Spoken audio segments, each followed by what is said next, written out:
of B2B World Fest, the Drums pop-up TV channel produced in partnership with our very good friends, Stein IAS. Now, day one of World Fest, I mean, it was pretty outstanding, wasn't Amazing. It was really good from end to end. We heard insights on so many things like how the metaverse will become an increasingly viable environment for B2B brands, the growing remit of B2B marketing leaders and teams, and the complexity that comes with it, which is, I think we heard yesterday, it's quite a lot of complexity. Very complex. Very complex. And the growing role of brand in B2B. I actually hosted that session myself. I'm sure everybody wants to tune in on demand and check it out. I'll be doing that myself. I thought you were paying attention yesterday. As of yesterday, it was truly amazing. We had, 20 top B2B marketers all helping to answer the big question, which we'll carry on to do today, is B2B entering the golden age of growth? And listen, is it? I'm going to need more help for answering that. I'm chickening out at the minute. Listen, if you missed any of those, don't worry. As we've been saying, you can catch them on the Drum TV player. Just head right over to thedrum.com. That can be done next week. Check out for that little icon at the top right-hand of the page and click away. Now, our shows have so far, I'd say they've touched so many important areas of B2B marketing and pretty broad when you think they've covered growth models, increasing emphasis on creativity, brand to demand, which is a huge one and will be today, and getting that balance right. And yes, there's so much more to come. Oh my goodness, can we take much more? I don't know. I'm going to give it a go. I'm going to give it a go too. Okay, well, great stuff, Craig. Absolutely. Now, tell me, what are you hoping to get out of today, or what are you excited to see? Today's very different from yesterday. It's going to go up even more, if you can believe that. So, action-packed agenda, covering areas which I can't wait for, and things like sustainability, talent, which is a big one, and we're getting nearer, can you believe it, to B2B 2030. So what is B2B marketing going to look like then? That's quite scary. And ultimately, answering that big question, as I've said, have we truly entered B2B marketing's golden age of growth? Wow, that's a lot, isn't it? I think we'll get there. I think we'll get there. And remember, we want to hear from our live stream viewers as well as our studio audience who are here in full. So welcome to everyone who made it through the tube strikes and whatever else, you guys. So I salute you. So make sure if you are live streaming, you use the hashtag B2B World Fest. Share your comments, your questions, and yeah, we might read a few out. Right, with all that, I think it's time to get underway with the Drum Show, hosted by our very own Gordon Young. Take it away, Gordon.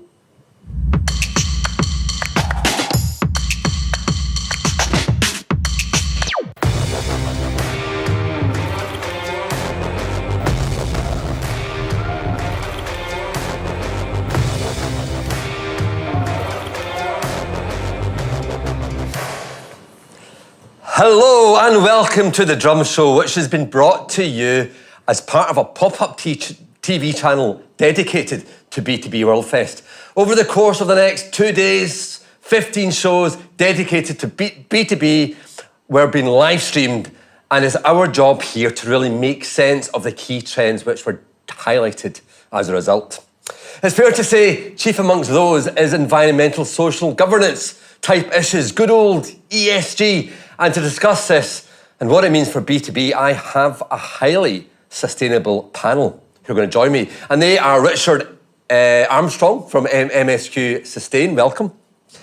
Leslie Beckerman of Click, but also founder of the Eco Marketing Project. Welcome there, Leslie. And Sam Bradley, the Drum's very own. Sam is a senior reporter at the Drum, specialising in agencies. And Sam, I thought it might be a good idea to come to you first, because obviously, there's been quite a lot going on in B2B World Fest. And can you give us some highlights of what we're going to expect today? Well, I'll have to plug my own session, of course. Sam, of course. Just later on, I'll be looking at the future of B2B marketing, which should be a very exciting discussion. But a little bit before that, Craig Duxbury of Stein IAS is speaking to MasterCard's very own Raja Rajamanna, which should be brilliant. Yeah, and that's quite a good interview. It's well worth a view. And what he, I think, is going to be talking about is, the business, B2B, is not about things, it's really about people. Yeah. And I think we have a clip of him talking about just that now. We believe that there is nothing like a B2B brand or a B2C brand. there is a people brand. It's a people to people. So we look at it as everyone, irrespective of whether they are working in a company, in a business setting, or they are in an individual setting, family setting, call it whatever, as an individual, they're exactly the same human being.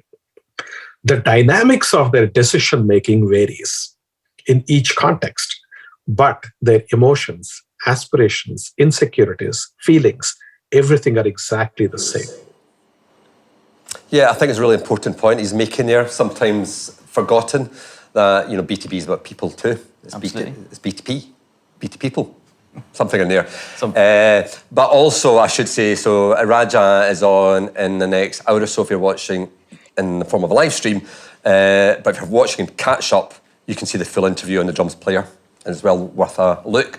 But obviously, as I hinted at in my intro, the hottest issue in B2B is probably the environment. Obviously, you've got COP27 on at the moment. Yeah. And obviously, agencies are really trying to assess, the messaging and the role of marketing and dealing with these big issues. But however, you were in Cannes back in June, and it became really obvious there that actually this is an issue that is directly affecting agencies themselves. How can they morally justify maybe working for fossil fuel companies? And I think I've got a bit of footage, which you witnessed, Sam, but here's a bit of footage from Cannes. Yeah.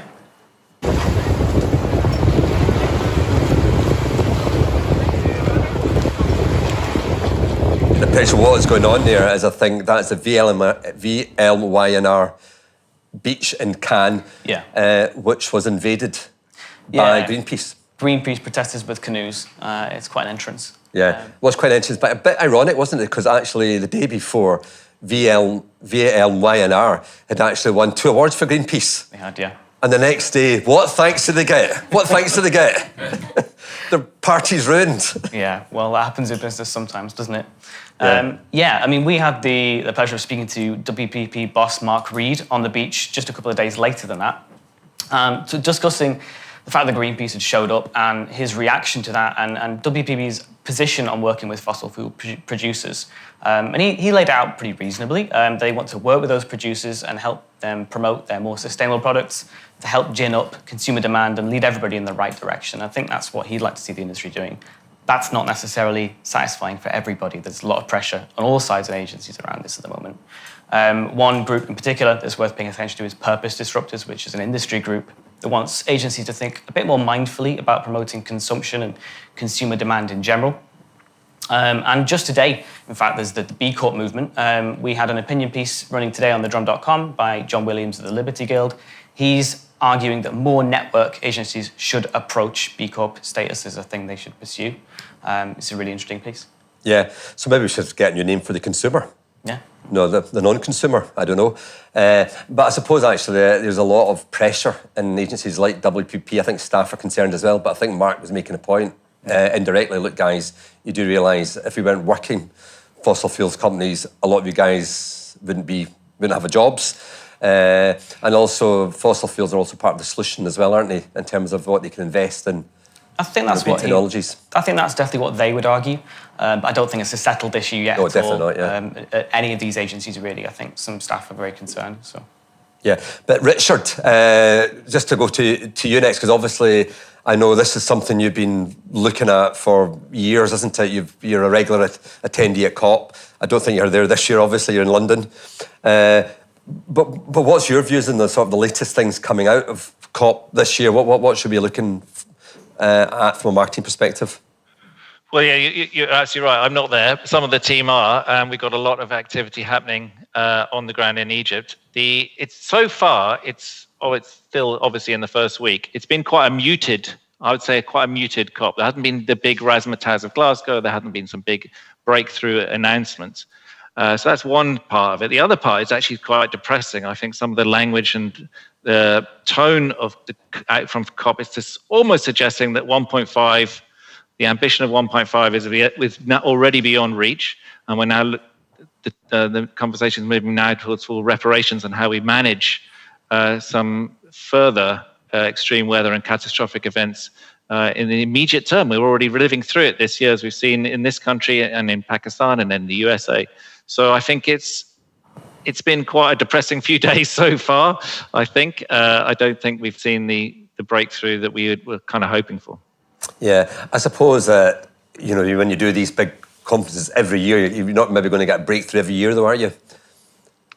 No, and it's also important to remember that this is quite a remote legal and political process, the UNFCCC process, and it can seem quite a long way away from B2B marketing and from day-to-day life, and it's very complicated. It's quite hard to understand half of what they're arguing and agreeing and negotiating around. But I think what it does is sets the tone, and that then immediately trickles down to the next big lever for change, which is the private sector, is brands and businesses, whether it's B2B, B2C, or B2P, and the obligations that we all have as marketeers and business people to listen to what's happening in places like COP, but then implement and deliver on our own terms and in our own way. Yeah, I mean, obviously this is something you are looking very close at all the time, because your business is called MSQ Sustain. But can you tell us what does that business do? Our business, yes. We are essentially a creative communications agency. We work with B2B and B2C brands. We're all refugees from advertising. It's a small team, but we've had a big impact over the years. And we're not data scientists. We're not tree planters. We're ad men and women. And the only weapon we have in our armory is ideas, and hopefully great communications, compelling. And we believe in ideas that can accelerate change.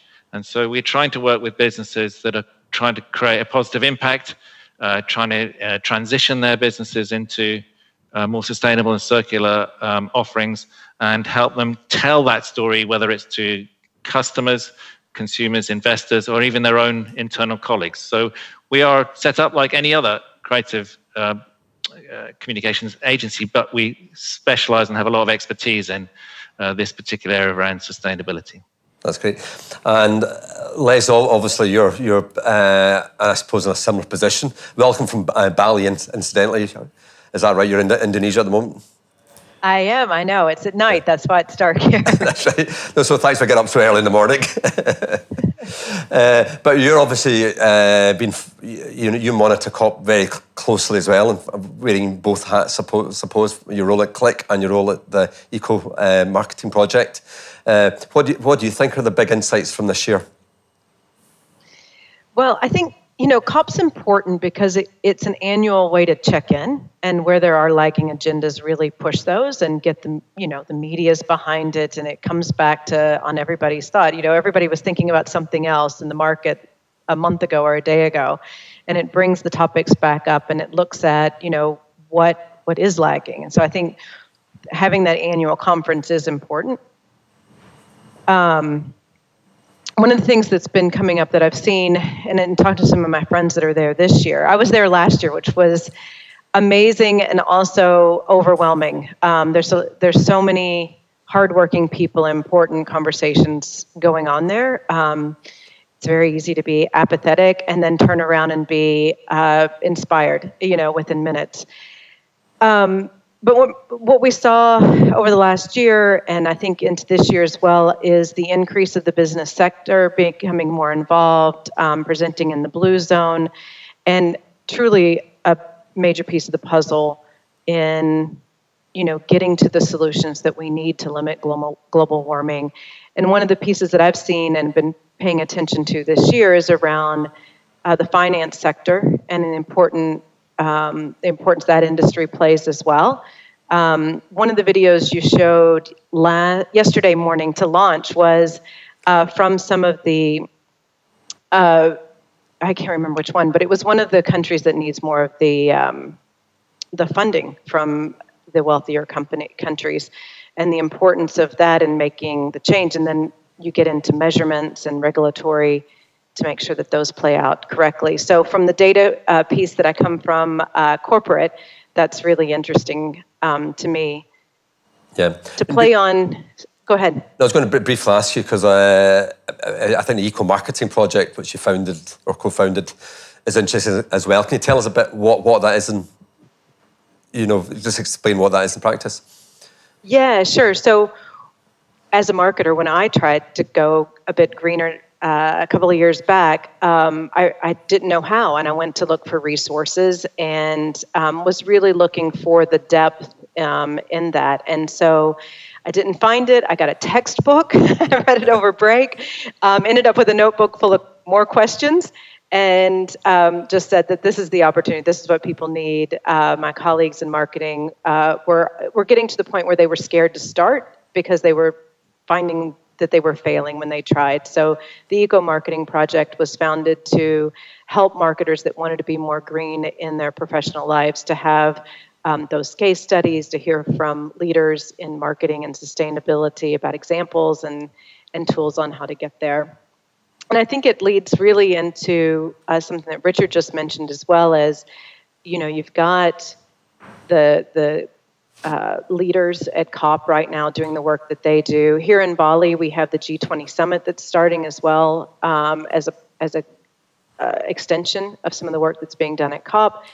And then you look at yourself and you go, well, what am I doing? Before you point all the fingers to other people, you have to think about what you do in your personal life, but then in the topics that we're covering today, looking at the businesses that we work for and the change management there and the opportunities that we can bring as the environment that our businesses play in change, how we help our businesses adapt to those market forces and be leaders there, be leaders in ourselves. It's a real great opportunity for marketers as change makers, but also get ahead of the curve, if you will, in early adoption of some of those solutions that we've seen really big brands go to market with now. Yeah, so it's really interesting because obviously you're both running, your marketing teams that are very focused on this area of sustainability.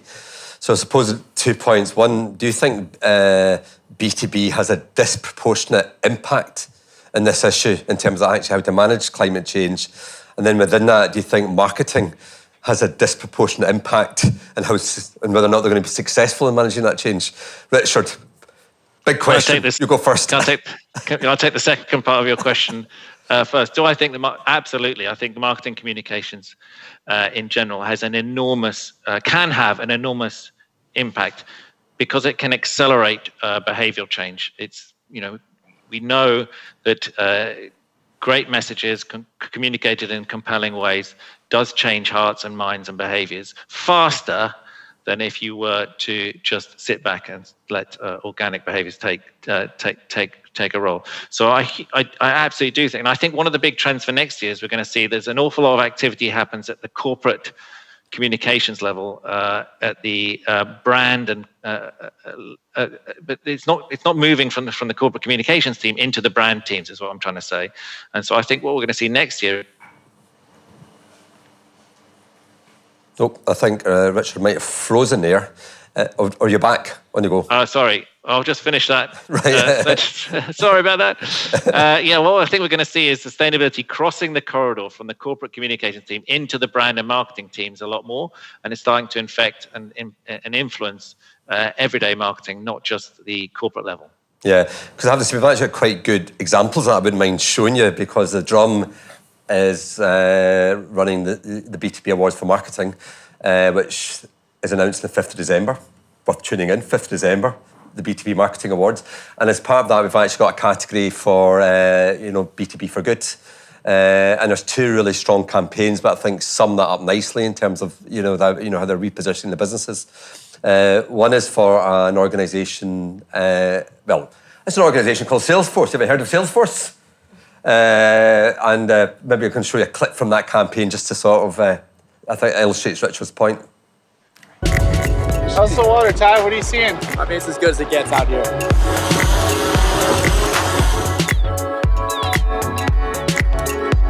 To help sequester exit. Thank you. Get ready.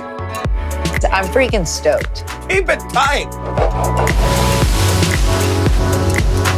To me, being an ecopreneur really means one thing. You're looking at the most pressing issues on the planet, and you're looking at how to solve them as part of a business. Yeah, so I think that the idea was that Salesforce went out and followed some of their users who have made businesses out of solving some of those problems. So it's really quite a nice way of sort of telling the story in one hand, and also Salesforce being able to give them a bit of support and encouragement in their endeavours. But Leslie, do you think that sort of the work the industry is producing is beginning to reflect this agenda? Say that again. Do you think do you think we're beginning to see a lot more reference to sustainability and environment coming through in the actual work, the communications coming out of B2B? Yeah, and I think it's more authentic than where we were a decade ago. That there's more of an appetite to hear the journey, and a lot of big brands are doing that and saying, "This is our goal, but these are the smaller goals on the way to get there," and putting that up on their website and checking in at how they're going with that. And one of the cool things about that video, and I think the Hitachi one that you shared yesterday, is the add-ons, right? How that makes your employees feel and your other customers and suppliers. It's heartwarming. It's something that people want to be a part of. And so there's that add-on effect of being a part of the solutions and communicating those and how that extends it. Yeah, you're absolutely right. In fact, another video we showed yesterday was for an organisation called Climeco. And incidentally, if you missed yesterday's edition of the Drum Show, you can tune and see it on the player. It's all there. But I love the video for Climeco. We showed an element of it yesterday, but we're going to show another part today, because again, I think it's very relevant to demonstrating the work we're producing. So can we have a look at the Climeco video?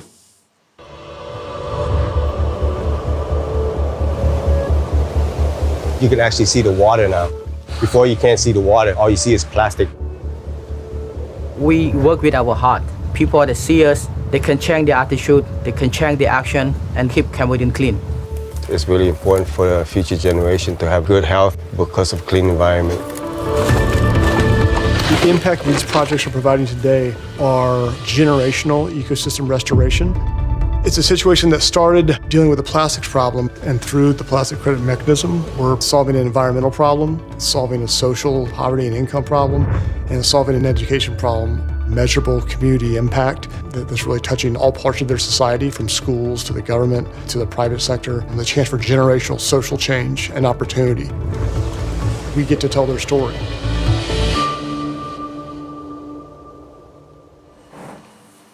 Yeah, and it's a really strong nominee, but what I quite liked about that was the innovation went behind just the storytelling.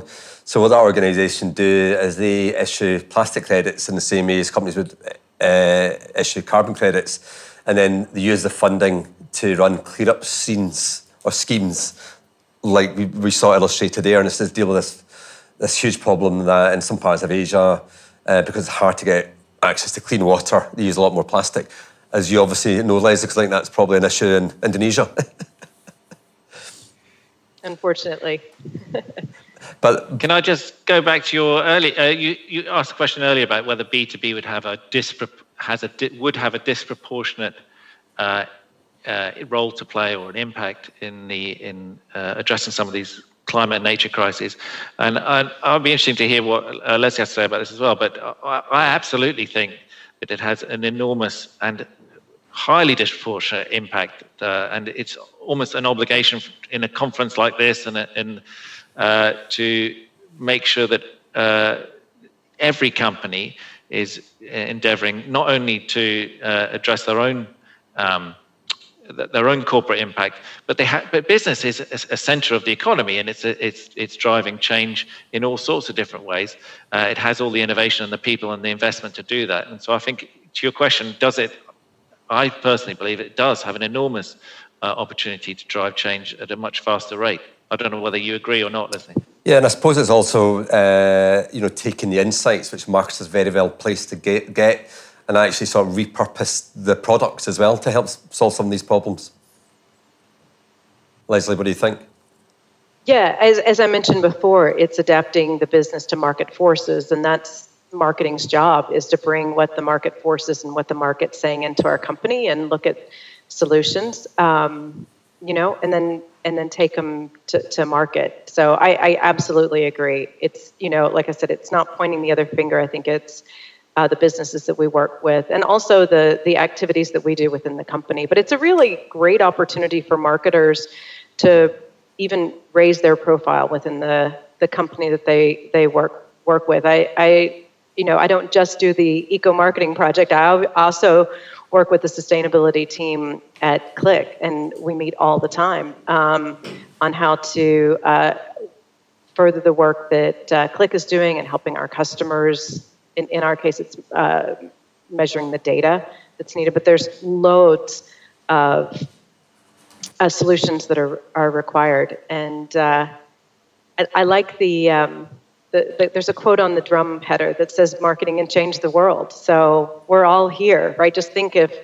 all the people that are listening today, the impact that we can make. Yeah, absolutely. Richard, how optimistic are you? I mean, I think 2030 is the date for cutting carbon emissions by 45%, isn't it? And then net zero by 2050, am I correct? There's two different ways of looking at this. You can be deeply gloomy and think, oh, we've lost the chance to keep global warming to beneath 1.5. Or, like me, you can be incredibly excited about it. This is one of the fastest and most exciting economic transitions we've ever been through. In the next 7 or 8 years to 2030, there are so many opportunities for brilliant solutions, ingenious thinking, great people to rise to the top, to show leadership.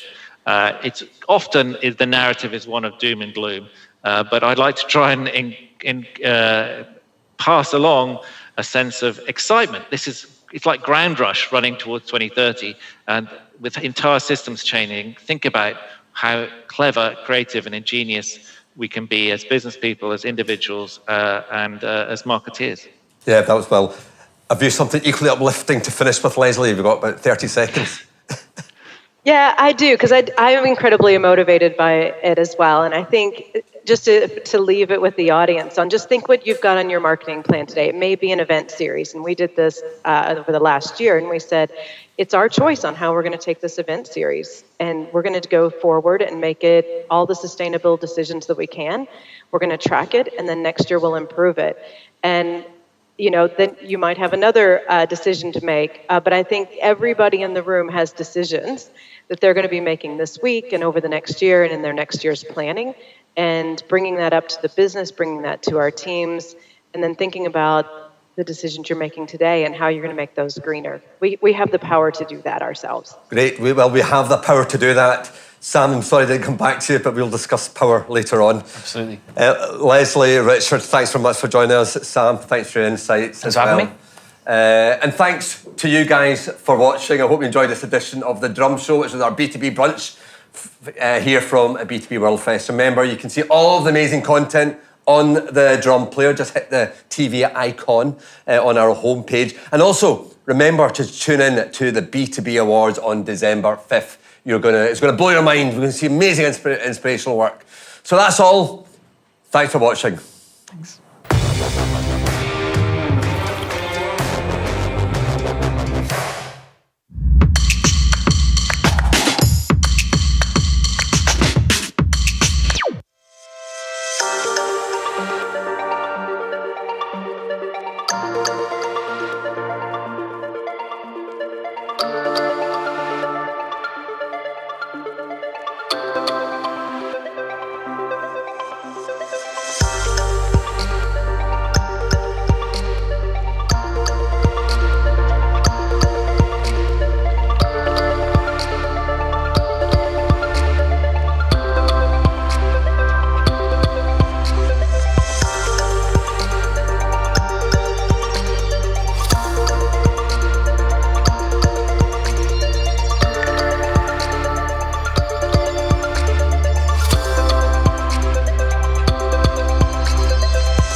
It's probably no great surprise with all the unprecedented change over the last couple of years that senior marketing leaders are under undue strain and stress. The changing customer needs, the changes in technology, increasing as in data and new ways of working, often less budgets and bigger asks. I understand Accenture have done some new exciting research around this.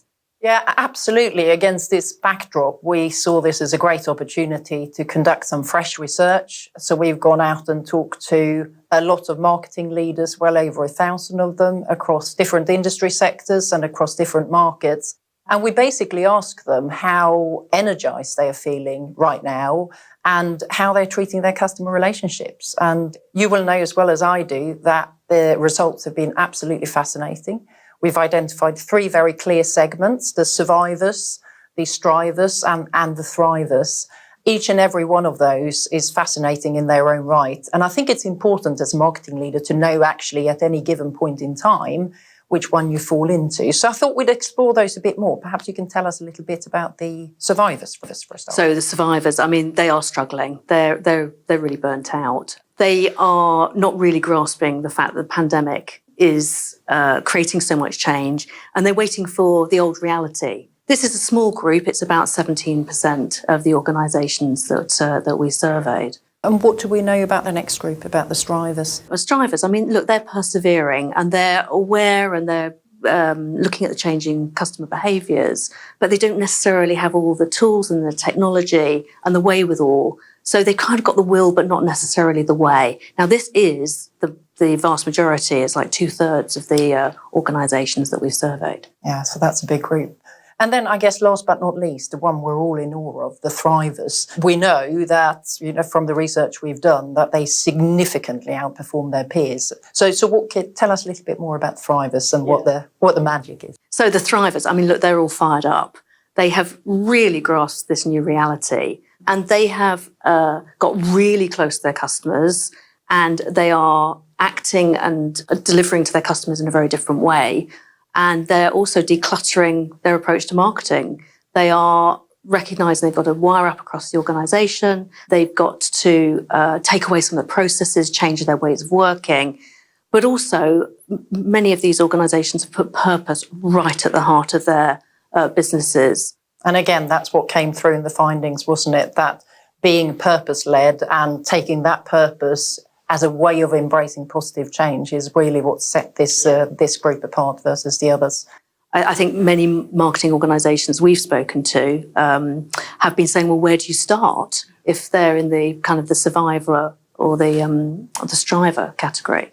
I think it's one step at a time. It's potentially look at your processes, look at your ways of working. But one thing we've been doing, you and I, have been leading the UK and Ireland CMO community, which we kicked off at the beginning of the pandemic, didn't we? And that's really brought together CMOs as a peer group to be able to discuss, share their challenges, share their inspiration, their knowledge, to help each other really navigate through the pandemic. I think it's true to say we are super excited about 2 of those marketing leaders joining us for the next couple of videos in this series. So Dan Sherwood, who is Marketing Director at Santander, and we've also got Ellie Norman, the former Director of Marketing at Formula One, and they're both going to come and talk to us about how do you behave as a thriving marketing leader and how can you move from struggle to success.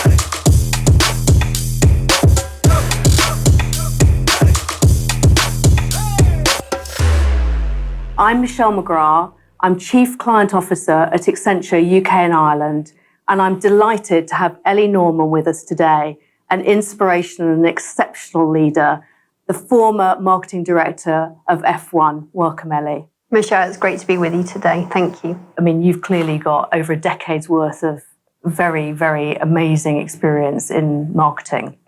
Honda, Virgin, and F1, and also as the non-exec at the Marketing Society. So I can imagine you've got a great view of the different challenges of these different segments of people, and I'm sure you've seen it yourself. When you consider sort of at a macro level what's happened over the last couple of years, it's quite easy to sort of be able to kind of resonate, because actually it is in constant change. Organisations are living organisms, and with that comes different pressures and changes. That shift will quite often filter its way down through sort of an organisation, and I think it's quite pertinent to really sort of step back and to take stock of what's happening, and to ask a series of kind of questions to really sort of help to understand where your sort of business is at. And what's your advice to people who are in that sort of survivor mode? I always think one of the easiest things to do is to sort of retract and to maybe go into yourself. But generally you will have a support network. Through the sort of last 20, 25 years of working, I've definitely got a support network that I've kind of collected on my journey to date. They're people who will give great advice, genuinely care about you and want the best for you. And it's also, for me, it's really been sort of making sure you have those connections. And when things feel overwhelming, it's also just talking through what the priorities are, what the focus is, what's actually going to make a difference to your organisation, and what can wait. And one of the things that we've seen with Thrivers is actually how they have been connecting with their customers. The way you've been talking there as a senior leader, how have you been really connecting with your customers and making sure that you're giving them that great experience? I've been so sort of fortunate at my time in Formula One. The business and the sport got going again relatively quickly. So yes, there were a number of different measures that were put in place to ensure the sort of safe racing, which removed some of the face-to-face elements that you would typically have with fans. But sort of prior to that, really sort of knowing who your customer is. And for me, when I was in sort of Formula One, that would be a case of taking myself out into a fan zone and just to watch people and to observe what people are doing, to see where they're spending time, to understand where there might be a little kind of pinch point where an experience might not be great, or there's a long queue here, or even just kind of going up and sort of seeing what things are like from a grandstand. And there's nothing more powerful than a vox pop. Just to be able to take your fan or your customer's voice into a boardroom is so, so powerful. But we aren't the fan, we aren't the customer. And so being able to bring that authentic voice in, just to kind of land a pertinent point, is really, really powerful. And that's one of the things we've seen, the difference between the thrivers and the survivors is that customer closeness. And I think you've got some great examples there. And just finally, Ellie, just thinking about into the future, what are some of the key learnings in relation to these sort of segments that you'll take forward as you explore your future? I mean, it's very, very sort of relevant for me now as I think about what comes next. And spending that time to really sort of reflect when you're at your best, and we talk about it, but really sort of actually unpicking and distilling what that is for you or for me is an important place to start. When you think about the future, it's coming back to what lifts you up and what gives you energy versus kind of what's your mood hoover, and you want to stay well clear of that. And I hope that by focusing on those core sort of values, actually it opens up so much possibility that you're not defined by sector. Yes, it's interesting, isn't it? With so much disruption going on, actually cross-sector learnings are so important as well. So, Ellie, a massive thank you for joining us today. It's been a real pleasure having you. Michelle, thank you.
Now, as you could tell from the last chat show, B2B clearly has such a huge role to play in sustainability.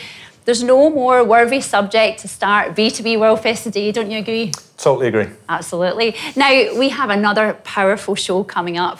And Craig, you were very fortunate because you had the chance to speak to the amazing Raja Mannar, who's the Chief Marketing and Communications Officer at MasterCard. So do you want to give a little insight? Yeah, not only that, but Raj is a highly influential global marketer. I've had the privilege of speaking to many people, many B2B marketers. The guy was absolutely stunning to talk to. And now everybody, the whole audience, is going to get a real benefit from understanding the power that can happen when you deliver really impactful customer experiences. Well, let's take a look.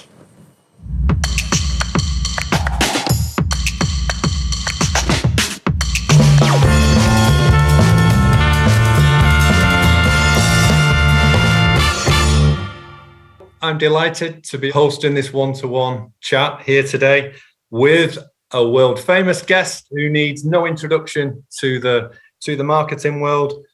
Before we introduce you, listen to this, CMO, Hall of Famer, WFA President, leading author.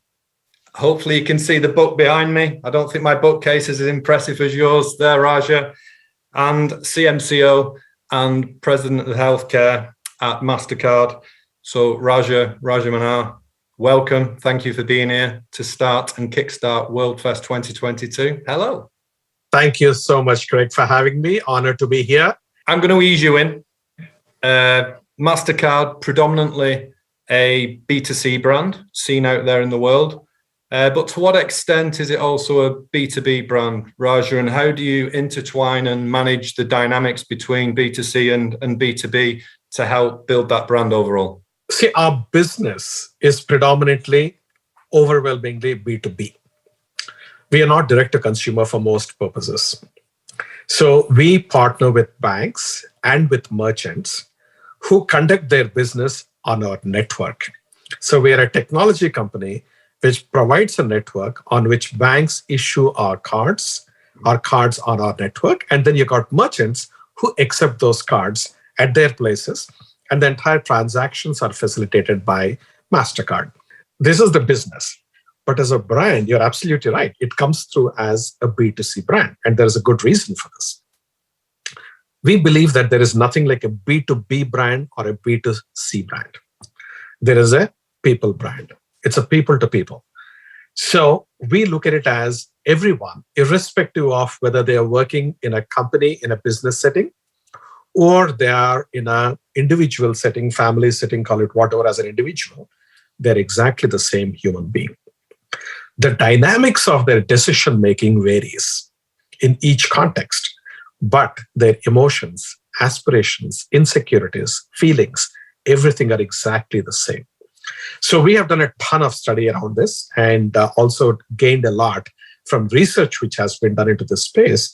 And so we ditched that whole dichotomy between B2B and B2C from a brand positioning and brand communication point of view. But we always say you have to be human and you have to really appeal to people. That's it. So that's how we approach our brand. So our brand is a people's brand, therefore. Raja, I love that. And I think for this audience globally as well, you can get a little bit fixated on B2B not being that. So I think listening to you say, MasterCard is a B2B brand, I think that's going to eliminate a lot of excuses, which we're going to come on to in a short while in terms of those recommendations for how we can improve the B2B journey for the customers there. Now, within B2B, Raja, there's definitely a trend and a challenge of brand versus demand. What are the key principles for how you handle that?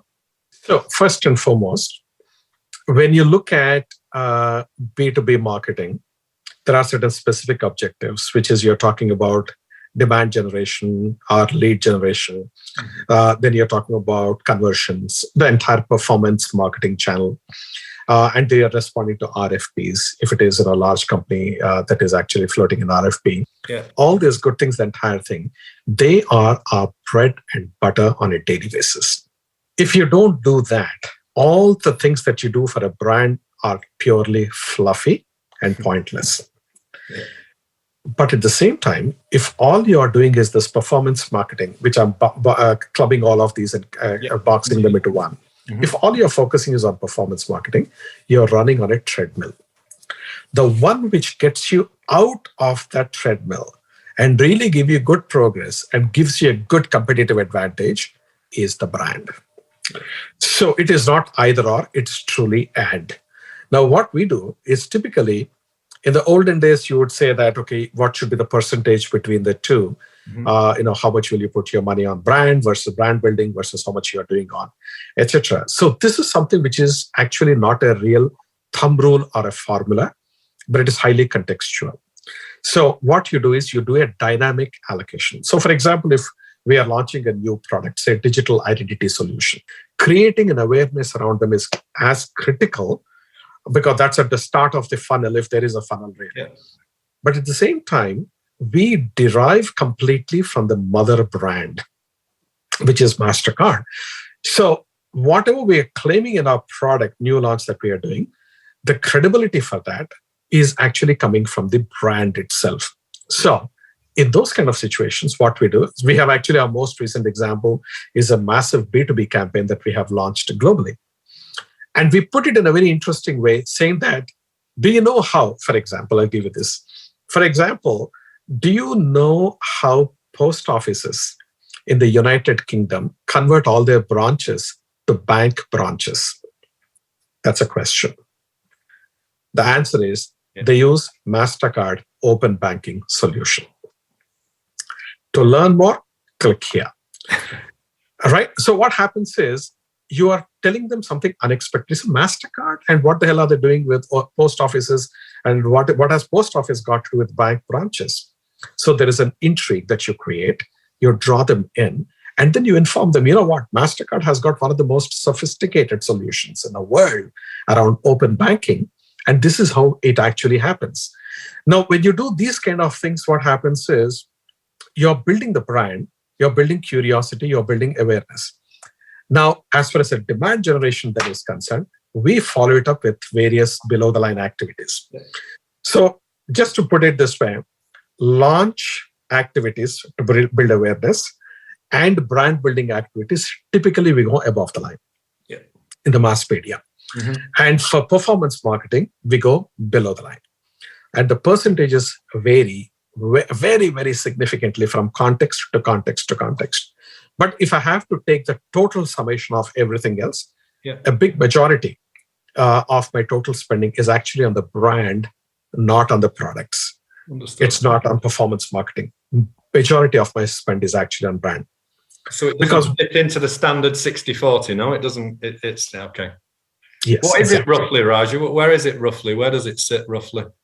It varies, but I would say at least 2/3 of my budget is brand building.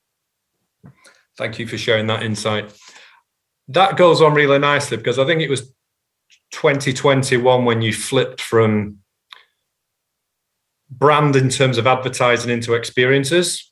Correct. And then you did some of the, you've done some amazing campaigns. But could you just give us a little insight into True Name? Because you'd flipped into that world of experiences, which you've gone on to do many. We're going to come on to another exciting one in a minute. But could you just tell us about that, what the insight for that was? I distinctly remember 10 years back, we started, when we were sponsoring at that time, the Pride Parade. We used to be regularly trashed for it. It was kind of mind-boggling to us. We said, look, what anyone wants to be, how is it your problem? So we embraced inclusion in a real sense before inclusion became a popular word. Okay, it's not a soundbite. We really meant right from the beginning. Then we had an interesting interaction. So one of our agency persons went through the transition. And that person was telling about the experiences in the context of payment, which I was horrified to listen. The name changing process is very harassing to these people. It's not an easy process. And therefore, they keep putting it off. But then when they go to a shop with their credit card, they're harassed. Is it really you? Okay, because I don't see a match between the name and you. And also in many cases, or several cases, there is a denial of the service, which is so unfortunate and so unfair. So we said, okay, if I have changed my name, if I have transitioned and I want to use this name, you go ahead and tell us and we'll put that name on the front of the card. So we said, this is the true name card, the name by which you want to be called. Mm-hmm. And when we don't launch the card ourselves. We had to go to our banking partners to launch it. Initially, nobody was willing to do it because they were scared. Okay, and we said, God bless this guy, said Bank of Montreal, BMO. So they went and they said, we will do it. And it is a Canadian launch. Brilliant. Once they have launched, then the floodgates opened. Everyone got confidence. And the kind of positive response that BMO got and the response that we as MasterCard got, phenomenal. And people from the transgender community, they say, look, why the hell will I go to any other card? And guess what? They are high spenders. They are very loyal. Yeah. And they feel truly a connection to the brand. So we said, this is exactly what we should be doing. So when you pursue the passion and the purpose, profits will somehow follow. Raj, you just follow that through, because what I really like about that is you said you had rejection from the institutions, the financial institutions, to get that through, and it took a brave partner or a like-minded partner. And you're MasterCard with that. Okay, so think of all those other B2B organizations who don't have the equity or the scale or the size of the MasterCard brand. When they're coming up with ideas of that, that enormity and the potential change that can have, how can we get more of those inspirational things happening? Yeah, Craig, you're so right. And I think a lot of good ideas die or don't take off just because they're coming from brands which are not well known enough, and they don't have enough amount of clout and scale to be able to influence their partners. One of the things that I would suggest always is go to a bigger brand to partner. Yeah, okay. Leverage the power of a bigger brand. And I'll give you one tangible example. So there is a company in Sweden called Economy. They came up with a brilliant concept. It's their concept. It's not MasterCard's. They came up with a brilliant concept where they said, like with a credit card, typically you have got a credit limit. And when you tap that, when you use your card and when your limit gets tapped out, the card is switched off for that particular month till the next billing cycle. Mm-hmm. So their original concept was, why can't we give people a carbon limit on their credit card? And they did a phenomenal amount of research, very well validated by various scientists, to understand the carbon footprint of the spending that people are doing using their card. And they said, why don't we set this carbon limit? The moment you reach your carbon limit, we turn your card off for the month. Now, this was a radical kind of a thought, but it's a powerful thought. Yeah. So we went into the whole thing and we said, okay, fine. They came to us. We partnered with them. We announced a strategic partnership. And what we said is we'll evolve the concept, because people, as charitable as they are, as conscious as they are, they don't want to put themselves to too much of inconvenience. So in this case, in spite of all the good intentions, if you block their card off, they might not like it. Yeah. So we said, instead, why don't you give people an account at the end of the month, or even at the end of every transaction? Hey, you just bought so many cans of something. You have put so many units of carbon into the environment. Build an awareness, and then they start looking at it. They will probably adjust their behavior appropriately. And that's exactly what we're actually doing with these folks. And this is coming up in multiple countries. So if the economy by themselves, could they have gone and launched it and got the buy-in from various banks? I'm not so sure. But then when we join hands, it is their concept. We are open about it. This is not MasterCard concept. But we have recognized the potential in it. We adapted the concept from what it was originally. And now together, we are going to the banks and pitching, and we're getting very good traction. This is just an example. I love it. And I think that gives all us as B2B marketers hope that we can drive that creativity through. Now, I do have to bring you back to your book. I love the way you say B2B. Do I? Don't I actually love this? I'm going to say yes, I do. B2B is several generations behind when it comes to tapping into emotions. And that's what we're really discussing about here with creativity. And we're also a massive fan of the B2B Institutes and Walk's creative effectiveness ladder and driving that creativity forward. It was great that it was B2B was centre stage at Cannes this year. That whole thing about creativity as a strategic asset, I think it's 1997, where Priceless was was originated and is still strong, if not stronger today in everything you do as a true North Star? Absolutely. What advice can you give to all B2B marketers out there for the importance of that, and how to embed that again within the culture, again within engineering organizations, sales organizations, B2B organizations across the globe? What's your big advice on that one for getting to that strategic asset status with creativity? The first thing you have to realize again is an individual, irrespective of your marketing to that person about their personal consumption or for their business consumption, the methodology should not change. The motivations, the aspirations, the feelings, the emotions, everything which drives their decisions are completely identical in both the situations, totally identical. The context is different. In one case, for example, in a personal context, you are paying for yourself, you are your financier. In case of a business, somebody else is funding it. But if you look at the core psychology, it is not different. And if somebody in B2B says, even if it is your CFO of a company says, look, we are very, very precise in how we decide, and it's all based on data. It's all data-driven and analytical, etc. Yeah, I think they're kidding themselves.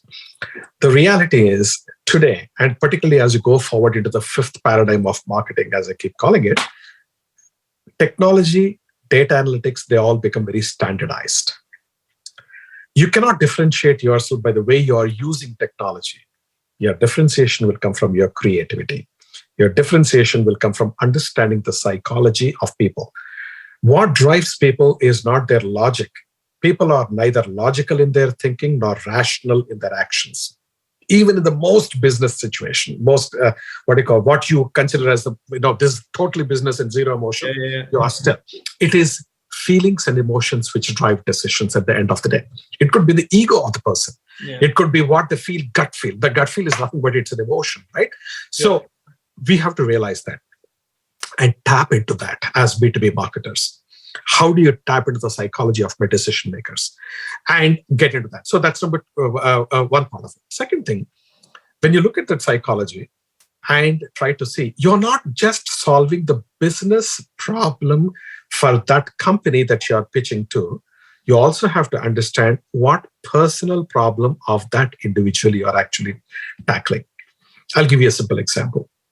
So when you look at in MasterCard's context, one part of it is to say, hey, here is a card's head, credit card's head at some particular bank. And they got these business objectives. You are going to tackle that, which is fine. But if you say, look, here is something which is a new technology like metaverse is coming. If you understand the psychology of this individual, they don't have time, a whole bunch of time to sit and study metaverse. They keep talking about it. They sort of picking up a little bit informally from here and there, reading a Wall Street Journal article or some kind of an article, etc. But if you were to go and give them an opportunity to say, look, we have put together a beautiful module, we'll educate you on this. We'll empower you, we'll enable you, we'll equip you with this whole thing. Mm-hmm. They are personally very grateful in a safe environment. Yeah. So, and the point I'm trying to say is make their job easier. Understand their aspirations, apprehensions, insecurities, everything, and try to tap into that effectively. That is consumer marketing in a B2B context. And that is way beyond just product marketing. So, in fact, if you look, again, go back to my book, I said, the first paradigm of marketing was product marketing. It's 2,000 years old. But nobody buys a product for the sake of the product. That's the biggest myth. So producing the best product, pricing it most effectively, great packaging and distributing fantastic will not make you the market leader. It's a psychology which makes you the market leader. And when psychology is empowered by data and data analytics and leveraging of the latest technologies, you can take it to a different level altogether. And that's something which we see constantly. And as I said, our business is a B2B business, but my biggest spend is on B2C. Raj, I love that. I could sit and talk all day on this. Everybody who's watching around the world, I definitely recommend they go and watch your recent speech in Athens, the WFA. I think that was, again, a great insight into things. Also, for another day, the Louis Figo video of the Guinness Book of Records for the gravity football. I think it's outstanding. And just everything, just the inspiration you provide to all B2B marketers out there to push. We are on a journey. We haven't reached, utopia yet from strategy, creative, digital, and the multi-sensory marketing. So thank you very much. Thank you for getting World Fest 2022 underway. The rest of the next 2 days are going to be one hell of a challenge for people to follow that. But thank you for setting the bar so high. You've been an absolute pleasure. And it's been a personal honour to be sitting here and sharing this chat with you. So many thanks. Yeah, thank you so much, Kirk. Really appreciate, and hopefully we'll do it again sometime in the near future. And good luck with the rest of the conference. Many thanks.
Hello, and if you have just joined us, you're watching B2B World Fest TV, the pop-up channel brought to you by The Drum and our good friend Stein IS. Okay, let's now turn our attention to the next show, very intriguingly titled The Golden Shot. We have Jen Fall, who's Deputy Editor at The Drum, who's going to be our host for this candid conversation about what many to believe the impending golden age for B2B. And the growth that goes with it. So, let me now hand over to Jen to get the conversation going.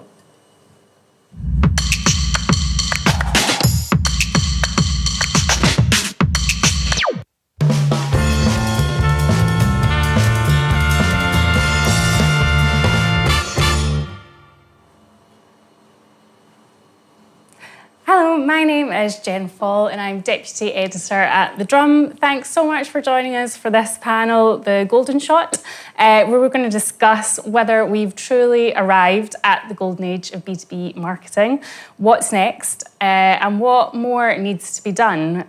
So before we get into it, I'm going to introduce you to my fantastic trio of guests. Joining me remotely, we have Jill Curry, Chief Marketing Officer at HCL Technologies, which provides digital engineering and cloud services for a global roster of clients that includes Google, Amazon, IBM, Microsoft, among many others. And then we have John Arnold, Principal Analyst of B2B Advertising at Forrester.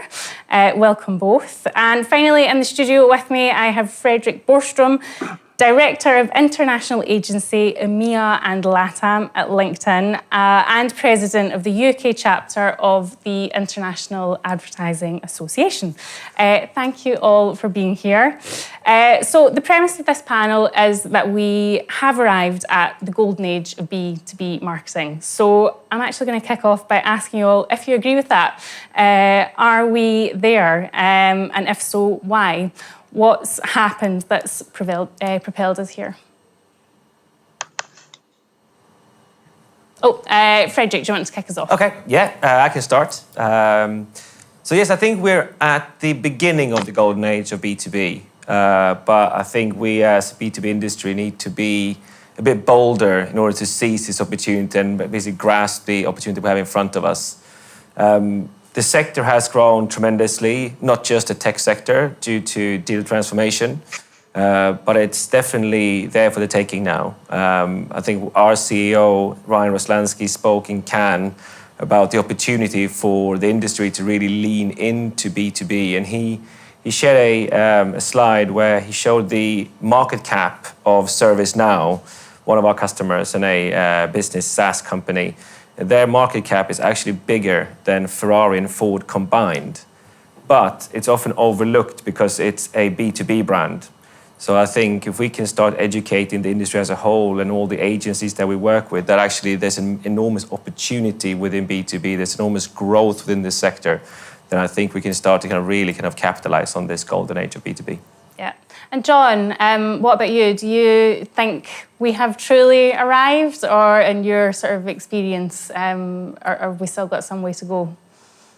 Yeah, I definitely agree with a lot of what Frederick just said. There's some signs of incredible life and growth in B2B. There's digital transformation happening. But in order to really reach that golden age, I think that B2B has to connect the strategy to the evolution of the tactics. So we have a lot of great evolution in technology, in the way that we're doing business throughout the ecosystem, the way that companies are creating value. But at the end of the day, there's not a cohesive strategy yet pulling all that all together. I think that needs to happen first. Yeah. And Jill? I think it's a really exciting time right now. I would say it's a bounty of riches to some degree. I've never seen so many options available to us as marketers, as point solutions in the MarTech or RevTech stack. So it's a little overwhelming to some degree. And I think John will talk later about Forrester's recent report that indicates that marketers will likely be shedding a number of their platforms and products in their MarTech stack. But the most exciting thing for me right now is the true embracement of creativity and even humor in what we're seeing coming out of leading companies around the world. I was just able to be a judge in the Drum Awards. I think the recognition ceremony is coming up in early December. And the amount of creativity and embracement of what I like to call B2H, business to human, versus B2B was absolutely fantastic. I was just loving reading every nomination and their embracement of a core strategy, but from a creative direction perspective, there was a huge embracement of more lightheartedness, creativity, humor, and the metrics to back it up. And that's the other thing that we're seeing in this golden age. Data is king. Data and analytics are, you shouldn't run a campaign without an aggressive approach to tracking. But again, it's overwhelming because there are so many point solutions and of course, organizational maturity that is required. So those are my overall thoughts on whether we've reached the golden age. I'm not sure, but we're at it. I think it's a very exciting moment in time. Yeah, that leads on quite nicely to what I want to talk about next, which is whether you think sort of B2B marketers are getting bolder, particularly with their creative. And yeah, Jill, I'm going to come to you because you've been on a bit of a journey with this at HCL. So you joined last summer and within a year had launched a new brand positioning, supercharging progress, and it inked a major partnership with the New York Giants, the New York Jets, and the MetLife Stadium as part of it. I think we actually have a picture we can share now with you.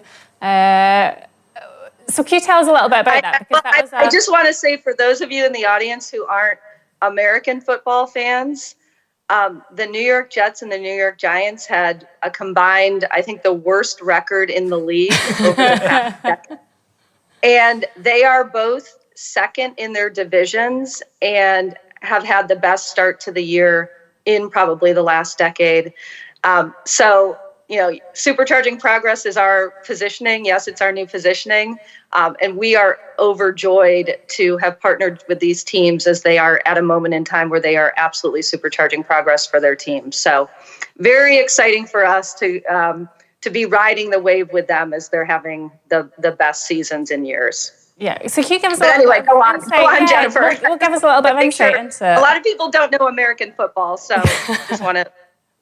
Well, how did it come about, and why was it an important initiative to embark on as part of this rebrand? Sure. So HCL Tech is the $12 billion company that you may have never heard of, and that's why I'm here, and that's why my leadership team and marketing organization have embarked on a very aggressive journey to build our brand, particularly in the U.S., which is 60% of our revenue, and of course all over the world. But the Jets and Giants and MetLife partnership came about as we were starting off the planning for our brand transformation. I don't personally have a lot of experience with sports marketing partnerships, but HCL Tech has done partnerships with Man U as well as Cricket Australia. So it was kind of part of our DNA.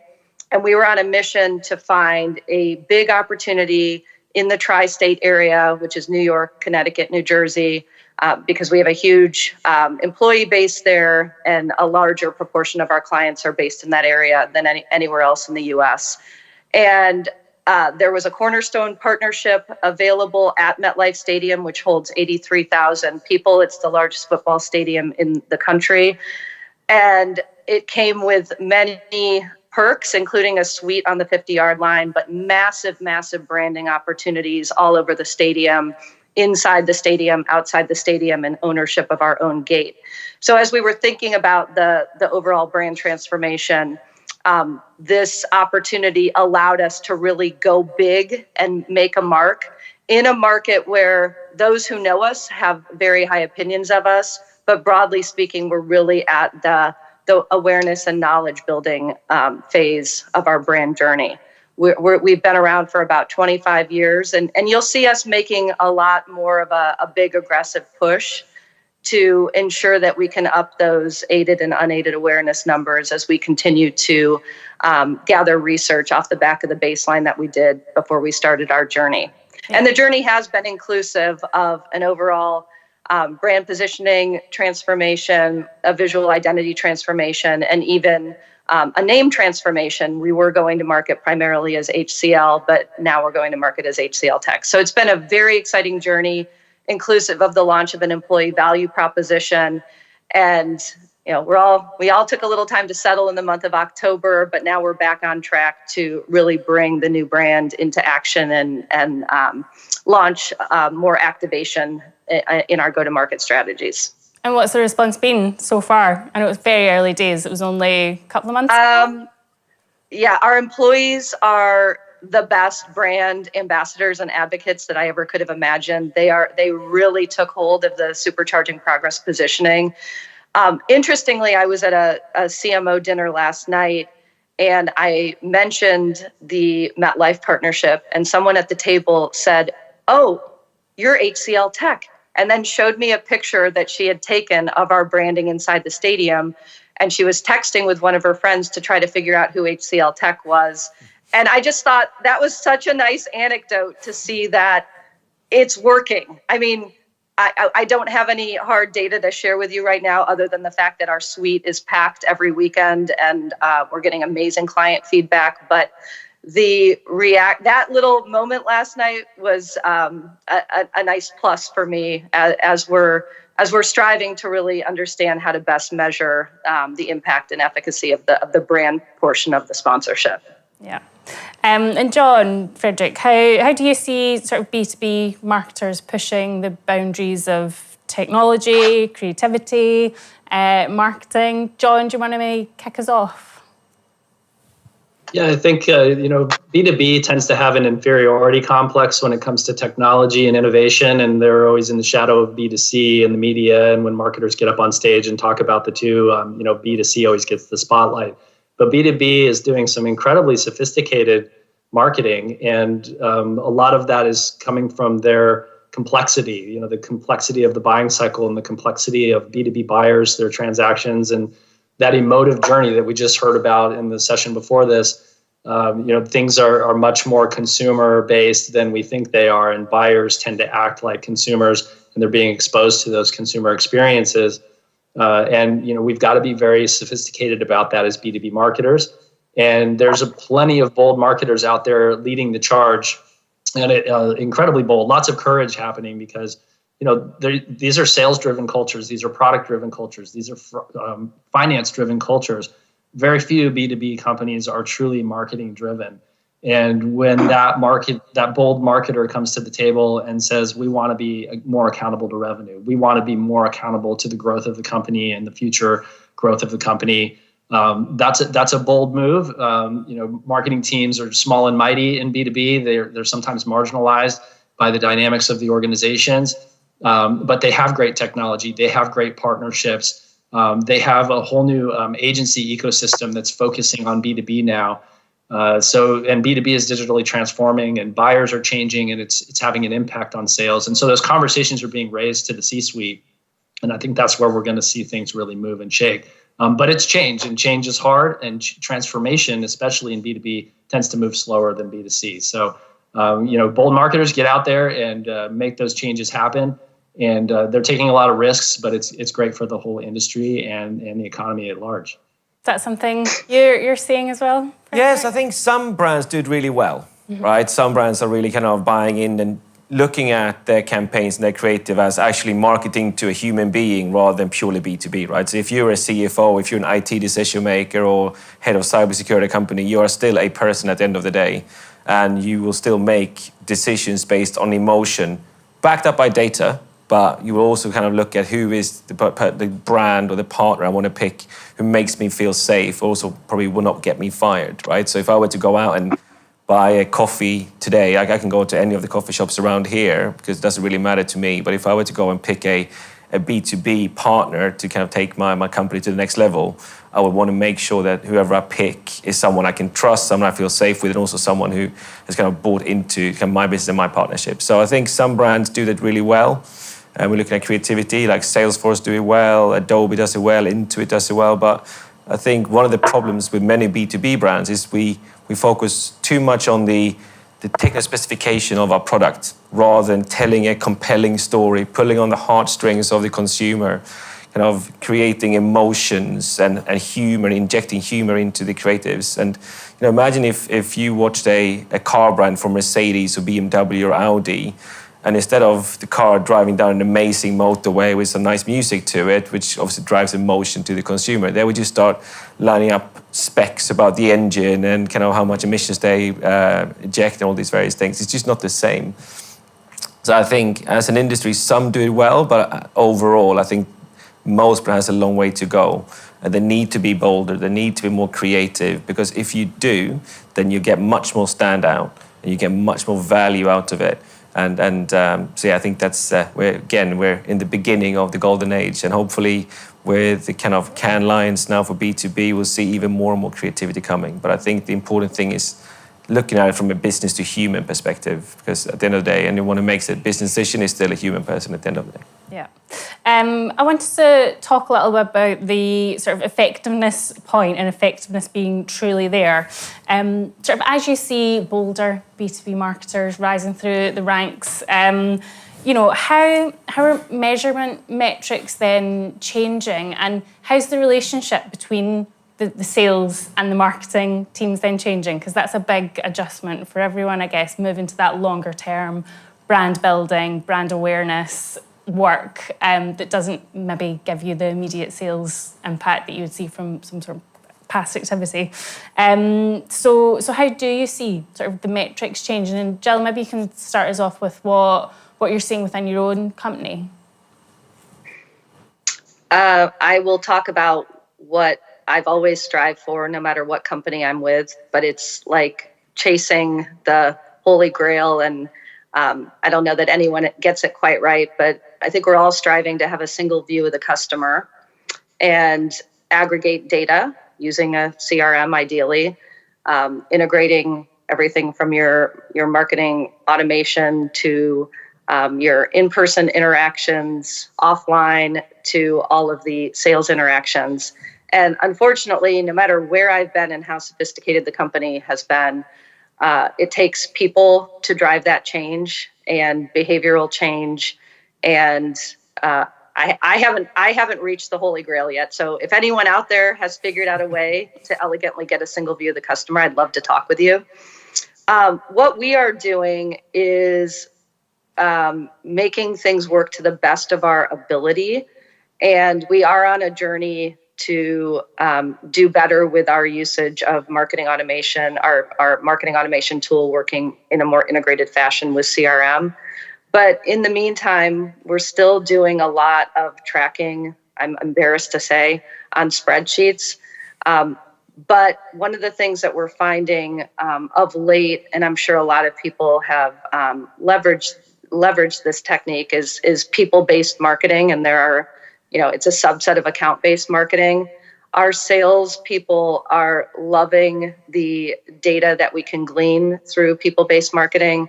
LinkedIn is certainly all over that at a company level, but at a person level, to be able to track and target, it's becoming something that our sales folks are really standing up and taking notice of. I do think that nothing can replace, though, the ongoing in-person interactions that can be achieved, high-quality interactions through, for example, the suite on the 50-yard line. It's just a matter of bringing all of those touch points together to really try to get that single view of the customer and understand what marketing initiatives and techniques and programs are getting you the most bang for the buck. So it's a journey, and we don't have it perfect, but we certainly know what we need to do and what improvements we need to make, but can't promise anything without the necessary behavioral changes. Yeah. Frederick, what's your... Yes, I think I completely agree with what you said. I think it's, for a long time, I think we've used B2C metrics and just applied them into B2B, because that's kind of where these metrics have been developed, and that's obviously not the right model. So I think we, as kind of a B2B industry and cohort, we need to start thinking about how can we create our own metrics, because at the end of the day, our buying cycles are much longer. We need to get that single view of the customer and make sure that the marketing organizations are really collaborating and aligning with what they need to achieve. So I think it's really imperative for us as an organization, as an industry, to really start to kind of champion our own metrics and say, this is how we measure success. This is how we measure the value we bring in, both in the short term when we look at kind of sales, but also in the long term, which is really key. So how do we make sure we can reach as many people as possible? How do we make sure we build a very strong brand and secure that future cash flow and kind of brand value that we're driving? Because we can't just take kind of the old B2C metrics and apply it to our industry, because it just doesn't really work. One challenge, but what do you think are some of the other challenges that B2B marketers face in the years ahead? John, I know this is something you've been looking at Forrester, so do you maybe want to start us off? Yeah, that single view of the customer is definitely a challenge, and it's a growing challenge. In fact, according to our data, we predicted that about 75% of efforts to create automated personalized engagement will not meet ROI goals because of inadequate buyer insight. So marketers really have to think bigger than the contacts that sales wants to talk to, or the 1,000 clients or companies that we might be able to sell to, and expand their notion of the audience. So we have this trend of sort of the consumerization of that B2B buyer, which several of my colleagues have already mentioned throughout this event. But buyers are exposed to both worlds. They're B2B buyers at work, but they're also consumers. And when they have an experience like going on a retail website to have a shopping experience where they create an account, because if they go to the website without logging in, that website can show them what they bought, what they can buy. But if they log in, they can see what they bought last week, so they can buy it again. And some of those value exchanges that we're seeing in B2C haven't quite made their way over to B2B yet. But those buyers, as Frederick pointed out, are not, they don't change people. They're still people, and they're still making decisions. That said, the dynamic here and that view of the customer isn't really all about just an individual, because in most B2B transactions, you have a buying group or somebody that needs to reach consensus. So in Frederick's example, if I'm buying a cup of coffee for myself, nobody cares. But if I'm buying coffee for the whole company and it's going to go in a coffee machine in the break room, then there are a bunch of people that need to be happy with that decision. And in our data set, we've found that 50% of the buying group is outside of the buyer's company.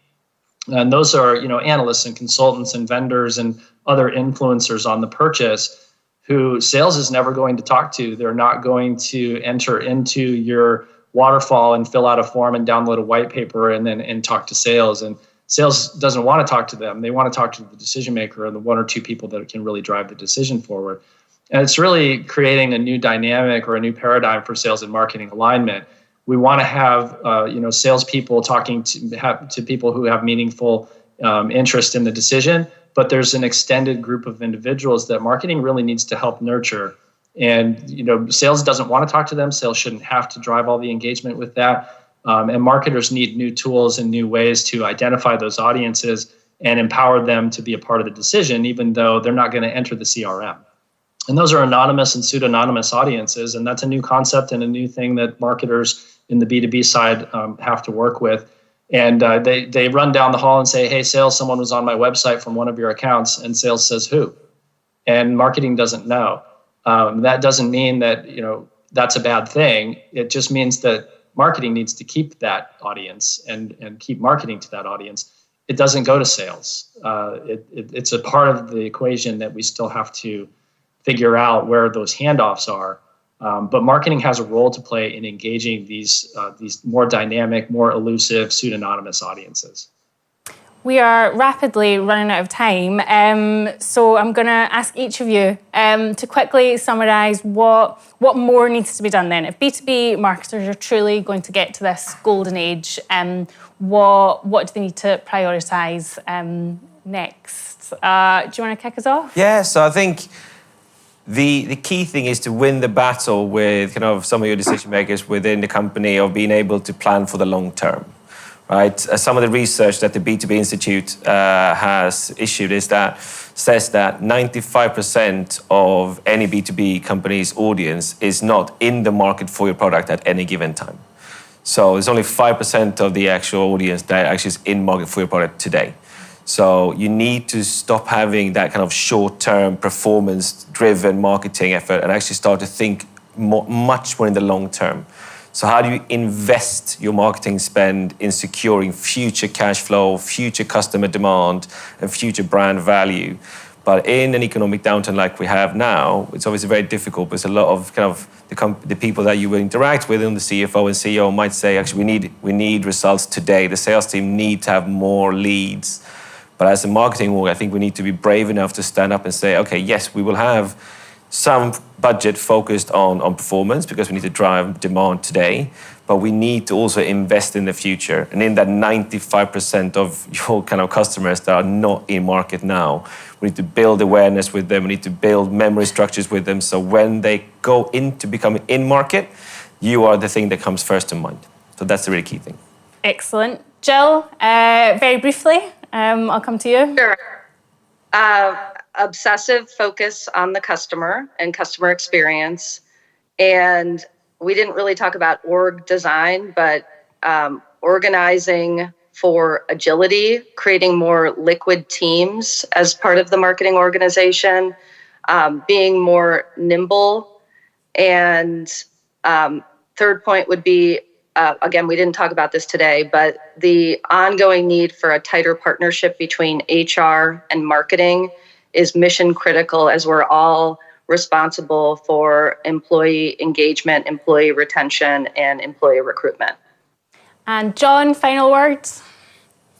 I would say I agree with both of my co-presenters, and the way we would say it at Forrester is there needs to be a new strategy for those frontline marketers, the marketers who are most accountable to revenue and pipeline and growing the revenue and working directly with sales. And that could be, the digital team, it could be the demand team, the account-based marketing team, the field marketing team, a more cohesive strategy that breaks through the silos and unites them around the customer lifecycle, and also investing in those audiences and adaptive programs that can help to connect the customer experience across the lifecycle. Excellent. Well, that is all we've got time for today, I'm afraid. Thank you to Jill, John, and Frederick for joining me, and to you at home for watching. Bye for now. Thank you.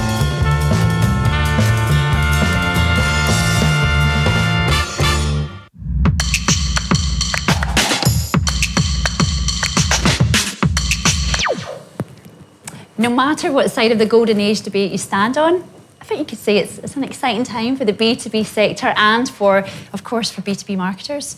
So Craig, I'm putting you on the spot now. So where do you stand? And what kind of takeaways did you take from that particular session? I remain stood to the left of you. You did remain? Yeah. To the left. I'm buzzed. I actually think we have definitely reached that golden age era, but the word is reached. I think we're at the start of it. You've heard a lot of buoyancy in the place, and I think the future is extremely bright, but again, we're at the start. And if in doubt, I think you just get a suite on either the 50-yard line or a box in the UK on the halfway line, whichever works for you. Well, you've come a long way, because I asked you that at the very beginning. Have we reached it? You didn't know, but now you said, yeah, you think we have. So I think they convinced you. Yeah, we've got a long way to go, but we've reached it. Absolutely, we do. Well, a big thank you to John Arnold, Jill Curry and Frederick Borstrom for being with us for today's show. I thought they were pretty damn good.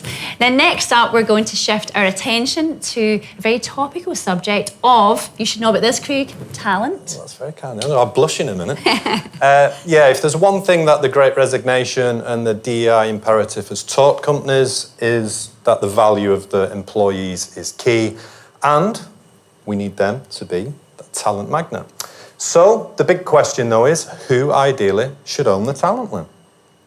Who should? Well, we are good. You're asking me a lot of questions. I'm going to throw one back. You didn't know earlier, and I don't know now, but we are going to find out, Craig, because our next show will focus on what needs to happen and why. Now, our host, an amazing person who goes by the name of Ellen Ormisher, one of the Drum's talented young reporters. So, welcome to B2B World Fest, Ellen.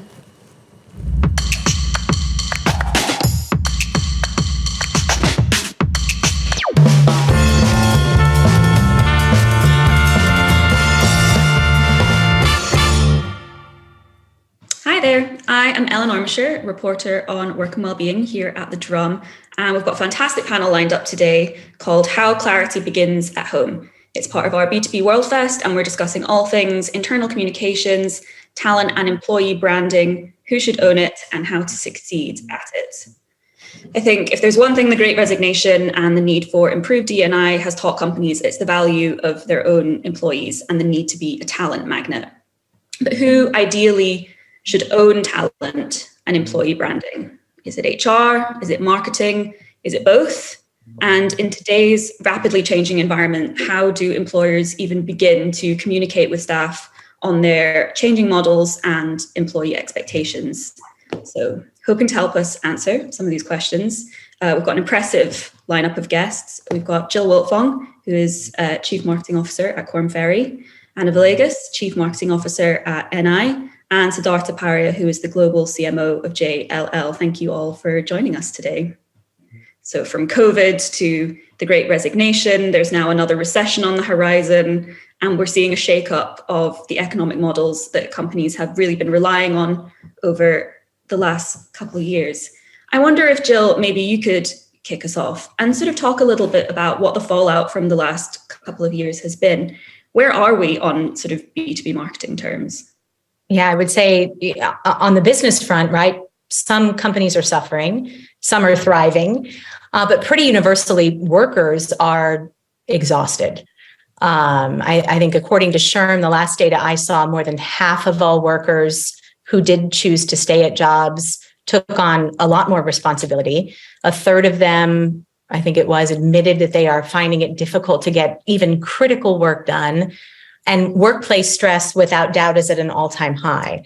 So when burnout like that is at a high, the impact on the bottom line is burnout accounts for about 40% of staff turnover. So the average cost of replacing staff, 120 to 200% of their original salary is what you kind of have to churn in to replace anybody who leaves. So the fallout from the Great Resignation and all of this turmoil that we've seen in the world is absolutely significant. It's playing a huge role on businesses. It's playing a huge role on people. And the impact is going to last for a while to come. Absolutely. And I wonder, in the role of the CMO, what are some of the key takeaways from this period over the last few years? I'll open that up to all of you to chat. I'll be happy to kick this section off. I think that for me, the main learning have been how critical it is to partner with my chief of HR, of human resources. And we are working right side by side, joined by the hip in our efforts. We used to talk about, when we talk about people, we used to talk about customer, right? As a marketing, you will always think about your brand and how you're going to reach and engage your customers and improve the experience.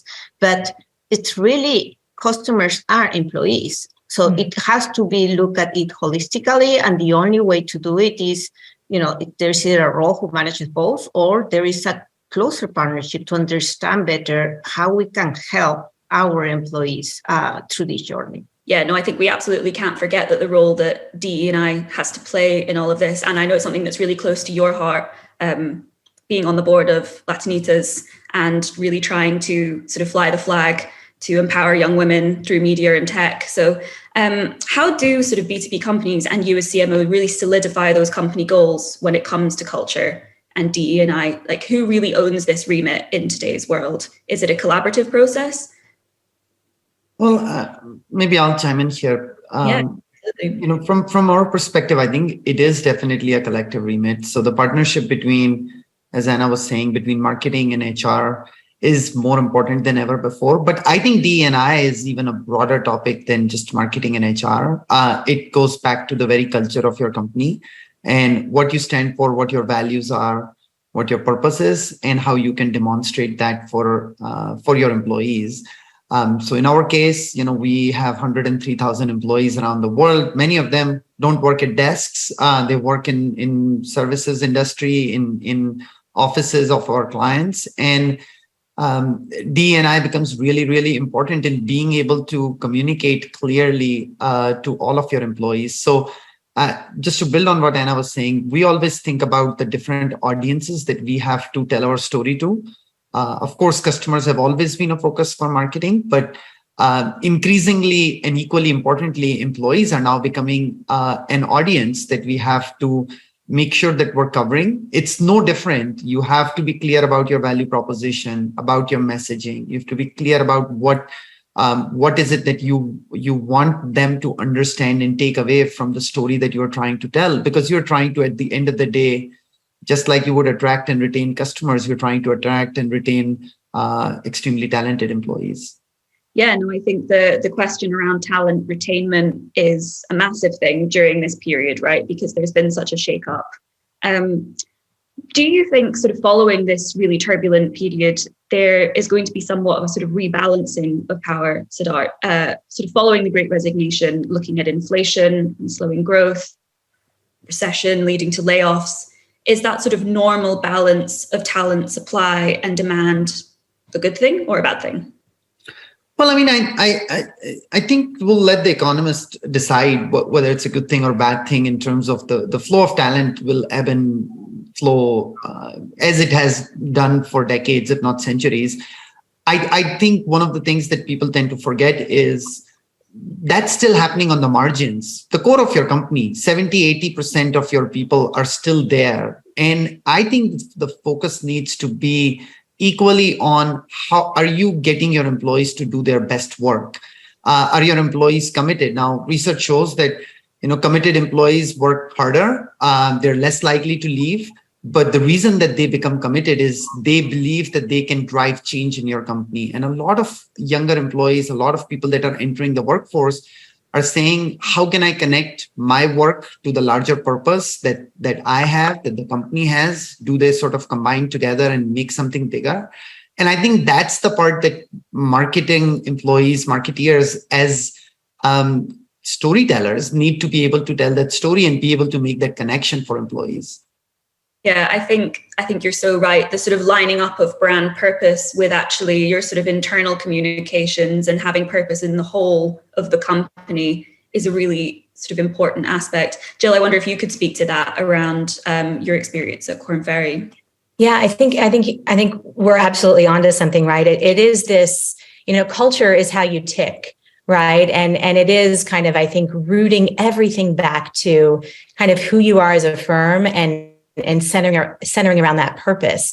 And I think Siddharth made a really important point, right? If it's not HR, it's not marketing, it's every business leader. It's every from finance and operations through down to those employees. And I think it is asking yourself, if this is kind of who we are as an organization, and this is our purpose and our vision and kind of why we are here, then what do we need to start doing? What do we need to stop doing?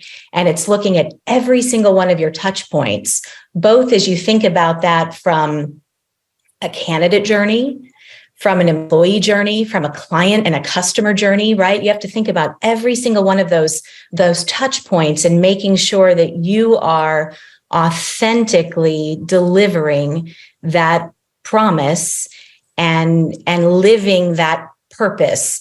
Because I think now more than ever, right, people sniff out authenticity, and it's that truth in advertising and truth in delivery that I think through the pandemic, people have really kind of lost patience for. They're really demanding it, and I think that's been a big learning for a lot of us.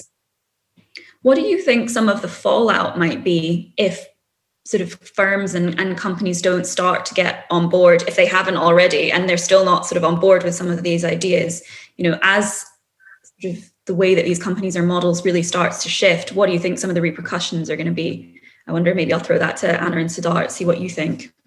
Well, I will say that, one of the repercussions, and the conference board just did the latest research. I got the latest numbers today, and they were saying that they are seeing an impact already in people reporting, self-reporting, that the decrease in the level of mental health, right, and decrease in the level of belonging. So from an employee perspective, the risk is attrition. The risk is you are losing your people because they want to work for a company that they believe in. And then from a customer perspective, customers are starting to ask, what is your DEI strategy? What are your goals? How are you helping the planet? Procurement from our, customers are coming now into the mix and saying, I want to see your plan to drive to Vision Zero, to drive to cleaner, oceans, etc. And they're making it part of the discussion to decide to continue doing work with you. So I do think that if companies don't make this a priority, right, it's going to be a fallout for the company in both sides, from an employee perspective and from a customer perspective. I think the conversation around mental health is absolutely vital, and I think that's such a good point, Anna. And sort of, I think it's interesting, this conversation where it's now shifting from, it's not just the mental health and the well-being of your employees when they're in the office or working from home.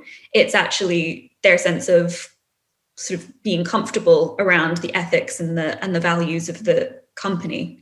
Siddharth, do you have anything to add on that? Well, I think what's happened is this dialogue around mental health has often got lost in this larger discussion about benefits that a company provides. And I think it's actually a fallacy, because no employee chooses a prospective employer based on their benefits package. Yes, it's kind of table stakes. You want to make sure that the employer is going to provide you decent benefits. If you approach the concept of well-being, which is much broader concept than sort of what you're doing for these individual things, are you taking care of your employees from a physical health, from a mental health, from an emotional health perspective?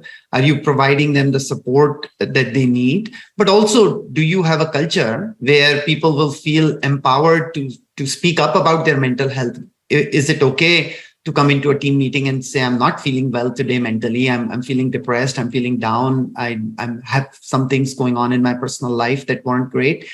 A lot of companies still don't have that culture. So I think these concepts of well-being, I think, are really important. And again, research backs that up, that employees say that, improving their well-being is even more important than advancing their career. And so at least as a company, that's what we have focused on, which is more around looking at this holistically rather than looking at this individually, and definitely looking at this both from a culture perspective and from a support perspective that gets into things like benefits and so forth. I want to pivot back slightly to the conversation that I think we were having a moment ago around actually really making your sort of company ethos and your workers' welfare a part of your kind of core brand identity. I think from a B2B perspective as well, when you're looking to recruit and retain talent, it becomes this really competitive edge, right? Anna, do you have anything to sort of add on that? We went through a rebrand in 2020, just when the pandemic was starting. We hadn't planned it in the pandemic. It just happened to be in the pandemic. We had to delay it 2 months. But we actually, because the pandemic, because everything was going on, we initially were going to focus in our products and the fact that it's test and measurement. The more you fail, the better you can innovate and test. But that went out the door once the pandemic hit, right? We were not going to talk about failure. And looking, and sitting down and saying, oh my God, we're back in scratch, we realized that really we were in a place where we needed to put the people together and we needed to talk about hope. So that's where, for us, the pivot into let's make it about the people started. And our purpose, and what we went with was we enable, engineers to grow and to drive innovation.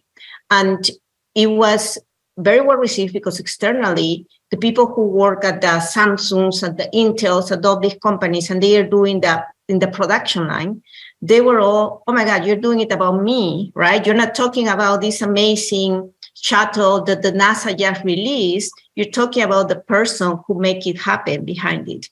And internally, for our employees, we did the same. We start bringing the stories of these employees who have helped, right? Some of the big developments that were happening. By example, the story around ventilators that we partner, right, with a couple of big companies, and we were able to bring ventilators and have the company build them in a much shorter time than what normally would have happened because we needed them.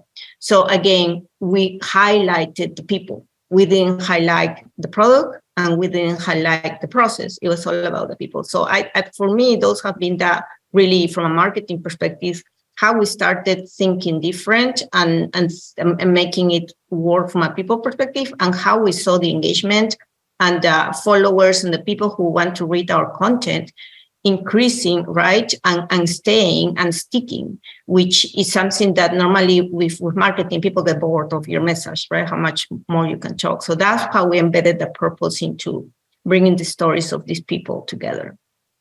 Yeah, I'd like to open up that question to the rest of the group because I think some of the points that Anna raised there are really, really interesting. Star, Jill, I don't know if you have anything you'd like to add to that. Yeah, I mean, that's amazing. If you can do a whole brand or a whole rebrand around your employees. I think, one of the things that we've focused on a lot, particularly over the last few months, is are we clearly communicating our message and our story to our employees, both current and future? And is that represented enough in our brand?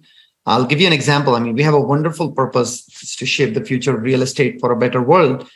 But we have never told the story in a way that really people can understand. We have won incredible number of awards around things like diversity and inclusion, being in one of the most ethical companies on the planet, career growth. And I tell you these things not to brag, but because these have been things that we've now started to bring into that message and storyline, and to be able to communicate to our employees, we're investing in your career. We're investing in building a more equitable environment in this company. We're investing in your benefits and your well-being. And sometimes these things are not obvious. An employee is just looking at their individual experience, but when you connect it to a larger storyline around what's happening around the company and how it is getting recognized externally and internally, then sometimes it can become a nice reinforcement for employees to realize this is an amazing place to work. I am very lucky to be working here. I'm working with some great people. I'm working for a great company. The company has a clear purpose. And that's the job of marketeers, again, to be able to make those connections and simply tell that story back to the employees so they understand, both current and future, so that they understand what the value proposition of the company is from an employer perspective. Mm-hmm. I love that. We've done very similar things. And I think one of the messages that we've talked a lot about too is really turn our attention back to what our B2C counterparts do, right? Which is keep the message really, really simple and emotive and emotional. And I think a lot of times as B2B firms, right, we get really focused on features and functions and lose sight of the emotion, which is what both of you have talked about too, right? The purpose and the greater kind of reason for being. And we've spent a lot of time there too. Like we get so excited about performance marketing. We're all really into that. We're really good with metrics. And I think sometimes get really focused there. And we've also kind of taken a step back and said, hold on a second, right? What's the emotional kind of connection? And let's balance brand with demand and spend some time really on capturing the hearts and minds of our people and our clients and get those messages out there because that's what really is going to win us all over and keep us motivated for the future. That's brilliant. Thank you so much. I want to start sort of casting our eyes forward to the future as we sort of look to wrap this up for today.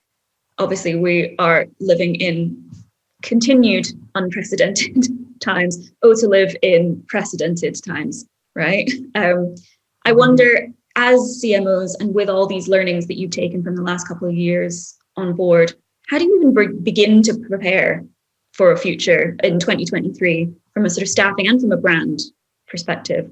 What might that even start to look like in the current climate?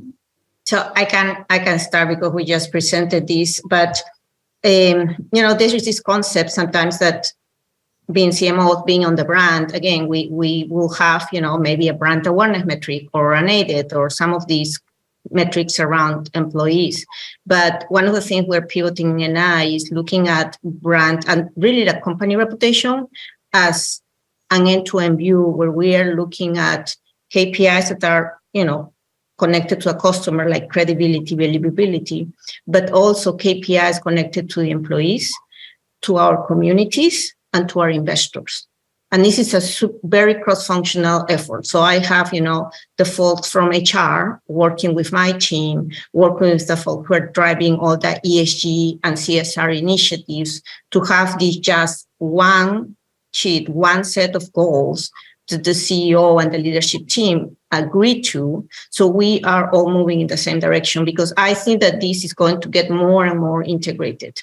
And it's going to be also, for us, it's good because it makes us all align to go in the same direction versus before, there were efforts going separate. So that's one of the things that I'm seeing, which is a big change because through my 28 years career in marketing, brand and how you measure it has also been, stable, coming about the customer. And now looking at it in this different angle, it really opens the conversation. I love that. We're actually having conversations about not really talking about it as brand anymore and talking about it as our business and not talking about it as brand goals and a brand strategy, but as a business strategy and a growth strategy.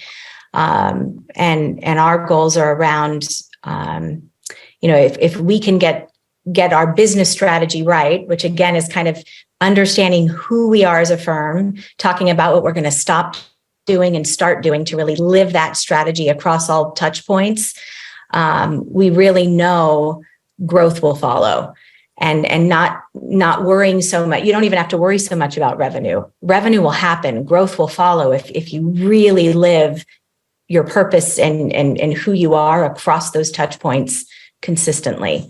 So as a marketer, it's a little disarming, right? To kind of stop talking about those things that have been so, important to you and kind of cast them in a new light as just business and growth. But I think for us as a firm, it's a way to kind of connect us all, and not make it a marketing thing, but make it it's a business initiative, and that's where our mindset is at the moment. I would just say there's a lot of negativity in the world right now, right? We're coming out of COVID. You're like an exhausted marathon runner to 2.5 years. And now you're suddenly staring down the barrel into, high inflation, slowing economies, slowing rates of growth, etc. And I think the world just needs companies to provide more optimism and positivity and care. Whether it is care for the planet or care for their own employees. And it's also just bringing on a more optimistic mindset to things, particularly reflecting it in your brand, reflecting it in what you do and the stances that you take, and being able to stand up for things that the world is facing, recognize them, but also I think companies are the ones that are going to solve a lot of these problems. They're not going to be necessarily just solved by governments alone, but it's going to require a robust partnership with companies around the world, whether it is around global warming or diversity and inclusion, or many of these topics that we've touched on. And that's where I think, just bringing in a more optimistic mindset and outlook is what we've been thinking about, and how we can sort of reflect that in our brand. Thank you so much, everyone. I think that's pretty much all we have got time for. But if you enjoyed today's panel, remember that all of our shows are broadcast as part of the B2B World Fest, and they're available on our TV player. Just hit the TV button on our homepage. And thank you once again to our wonderful guests for their thoughts today.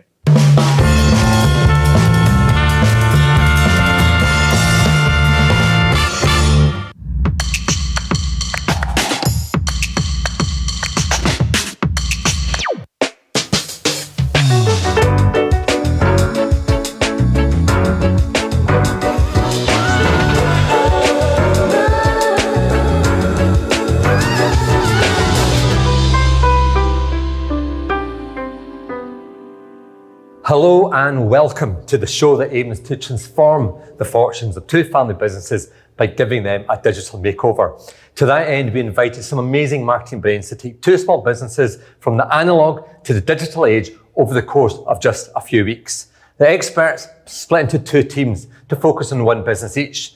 In the last episode, we followed the team leaders as they got insights into the challenges their charges faced. But now we have a truly action-packed episode, as this is where we move from talking about the problems to coming up with the solutions. Later, there will be, drum roll please, a big reveal where we will pitch the ideas to Alice and Jim. But first, let's hear from one of the people at the creative coalface. Earlier, we caught up with Mel Henson, a leading e-commerce combinator, about the thinking behind the proposed Corny strategy. So the main issues we pinpointed when we first started working with Corny were the way Jim had been doing business for over 100 years hadn't really changed that much since his grandfather's time. So I don't know if his grandfather went to farmers markets, but that was how Jim got a lot of his sales. So of course he was very badly hit in COVID. That meant he'd never really invested much in his website, and he used to tell us it's the worst website in the world. I'm not sure that's quite true. There may be worse, but there certainly were a lot of things wrong with it. It was very old-fashioned design, lots of broken links and things like that. Then Natasha did an interview with Jim and told us a lot more about it. We got a real flavour of the character of Jim, the character of the company, and what he really believes in. The way we tried to resolve these issues was using classic marketing principles, and that is look at the key things, look at what's really authentic and true about the brand, and put it together in a structured way, looking at the proposition, what the key message is for the consumer, who the consumer is, tone of voice, and all of those kind of things, and just be methodical and work through that. And that's when you get an answer that really resonates and meets the brief. In the last few years, the kind of thing that people like Facebook have done has absolutely transformed what you can do as a small business. Just being able to build a Facebook shop, something that 10 years ago would have been really difficult to do, it's made it so easy for any small business to look really professional and really be able to go for it. I also hope that because we've shown the process and how we arrived at that, then it will have be useful for him to really understand that, but also for anybody else watching. Over in California, we caught up with Wes Morton, CEO and founder of Creative Strategies, to get his take on the creative process. So really, I think our task as a marketing team was to understand the business of grantee and imports, which I think is the critical first part a lot of people miss, is understanding the business first, and then offering solutions that are bespoke to that business so they can actually succeed and expand their customer base. Really what we tried to do as a group was listen to Alice and Karen and what they needed to do, and then present different methodologies that would actually help their business in the long run, which included a bit of a mix of like community PR and community building, SEO, paid marketing, as well as helping them improve their e-commerce through Facebook Shop and also e-commerce on their website itself. There's no way I'm going to have the same level of insight into tea or Chinese cultural goods that those pair of sisters have, right? So it really came down to listening to Alice and Karen from their perspective, and then distilling down all the things they were talking about into really core unique value propositions or unique selling propositions, and then presenting that to the consumer. And then when it comes to SEO, it's really about writing for a robot, right? So you are doing research about what search volume Google is actually putting out there, what people are searching for, and then you are crafting content to reflect that, right? So if you're grantee and imports, it's all the topics that are relevant to their business, and then crafting content or topics or blogs that actually respond to those questions consumers are asking on search engines. There's always new tools in marketing land. That's why it makes it so fun. You're always learning.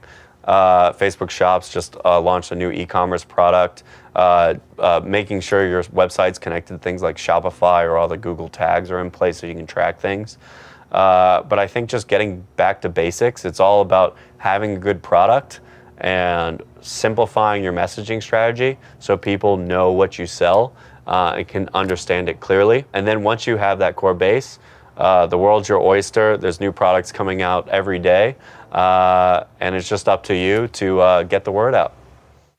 So finally, here we are, the big reveal. Many meetings have been had, many emails have been sent, and many documents have been shared. So without further ado, let's see what our team leaders have proposed for their companies. Jim, it's so lovely to see you again. How are you? I'm good. Enjoying summer, yeah. Good. We've had a really busy couple of weeks working away in the background, and you're here today to meet the experts and see what they've done. So we've taken on board all the thoughts you shared at the beginning, and we've added some thoughts of our own. And just to recap a little bit about what we talked about at the beginning when we first met, I think the thing that really stood out for me is you really care about your customers. A second is your product is really good. It works. And you need to get it out to more people. You need a frictionless way of, getting it there and fulfilling your orders, and customer service as well.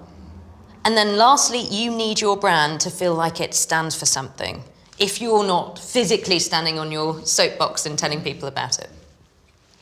So the team of experts has been squirreling away, and now they're ready to present to you some proposals for taking the company forward. So are you ready to see what the team's been working on? Let it roll. I think the first thing to say, guys, is that I think this is really about brand evolution and transformation. Most importantly, I think you've got a customer base already, and we don't want to alienate any of these people. We want to build on what we've got and take that onto the next stage. This is a starting point, which is quite a new, fresh typeface. So I think it's important to kind of like create some kind of bridge back to the original identity, and angling the N is enough to keep it feeling contemporary, new, and kind of forward-looking. So I think going back to basics, we're looking at how to make it easy on the production line to kind of complete the packaging, I suppose. And I think, the reality is, pre-made, inexpensive, possibly e-flute board or something like that is a great way to go. But then stickered in a way which, is very clean and clear. But I think the interesting thing about it is they just create this absolute consistency, but with enough differentiation between each of the products, but it sits together well as part of a range of products. Jim, first of all, thank you very much for allowing us to think about your brand. Where we've started is looking at how you can bring all of those rich brand elements to life in new and interesting ways. And I think that one of the most logical and immediate start points is going to be thinking about your products as storytelling engines. And we think that actually the packaging itself is a great jumping off point to have this kind of post-purchase brand engagement. And I think kind of during COVID, everyone will have seen these black and white barcodes appearing everywhere. And that's ultimately a way for you to use your phone to scan something and be taken somewhere. So what we're thinking now is about, well, why can't we be able to interact with corny packaging and be able to be taken through to elements that drive business and brand outcomes? And in the context of the brand, it might be about telling the story of the ingredients. It might be about increasing loyalty. And from a business perspective, it might be exploring new business models, such as things like subscriptions, etc. So coming to the creative line that we recommend, it's simply, this is the strap line that we would recommend that you use in any kind of communication that you do, which is Scottish goodness for your skin. So there are the three important words that you need to keep in mind: Scottish, goodness, and skin. Those three words is what makes a very simple strap line. And we think this can, this is born out of the strategy. It's simple. It's talking about therapeutic benefits without making any hard claims.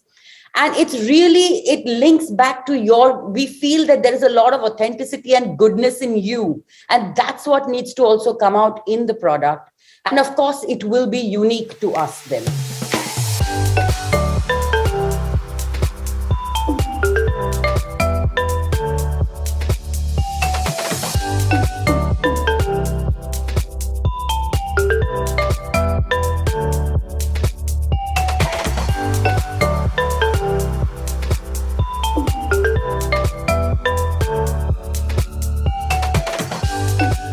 Okay, Jim, so I think what you can hear from the experts here is that your passion has come through so strongly. Every single person has really felt it. Take it step by step. It's a marathon, and that's fine. And we will be here to help you along the way, because I know it's a lot to take in. I always think life's soup making, and you've got to get the right elements to go into your soup. And you've given me a kitchen full of elements, and I just need to start making soup. Not soap, but I'll still make soap. Meanwhile, in Venice, California, Wes is delivering the Grand Tea and Imports presentation at the request of team leader Tressie. Hi, Alice and Karen. Thanks for joining our presentation. But we're really excited to share this strategy presentation for Grand Tea and Imports with you today.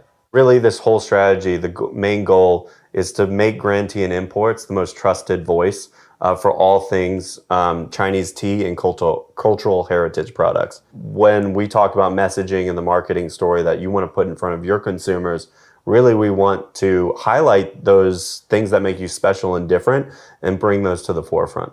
So really the headline we want to lean into when we talk to any potential customer is really highlight the fact that these Chinese tea and cultural goods remind us where we came from. So we really like the idea of a signature where it's our family to yours, Alice and Karen. This can apply on all sorts of different sales collaterals, such as newsletters or things you send out to the community, but really make it feel personal and that it's coming from you too.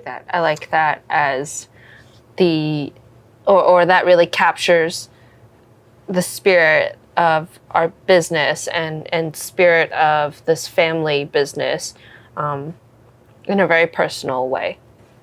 I think a really good copy term to use throughout your story will be direct from China, because people can trust you that it's sourced directly from the source and that they're really getting those authentic Chinese teas and cultural goods. I think really important for any business today is an e-commerce component. And so Facebook Shop is a new product that launched, which is a really powerful tool to reach new customers, really empowers your e-commerce efforts, but also making sure your site is optimized so people can actually reach and buy things on the site and order very easily. So SEO is an often misunderstood term.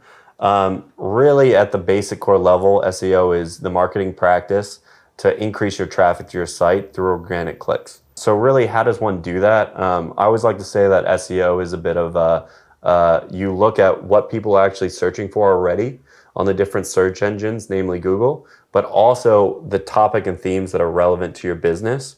Really that intersection of what people are searching for and what's relevant to your business is where you want to play in terms of an SEO strategy.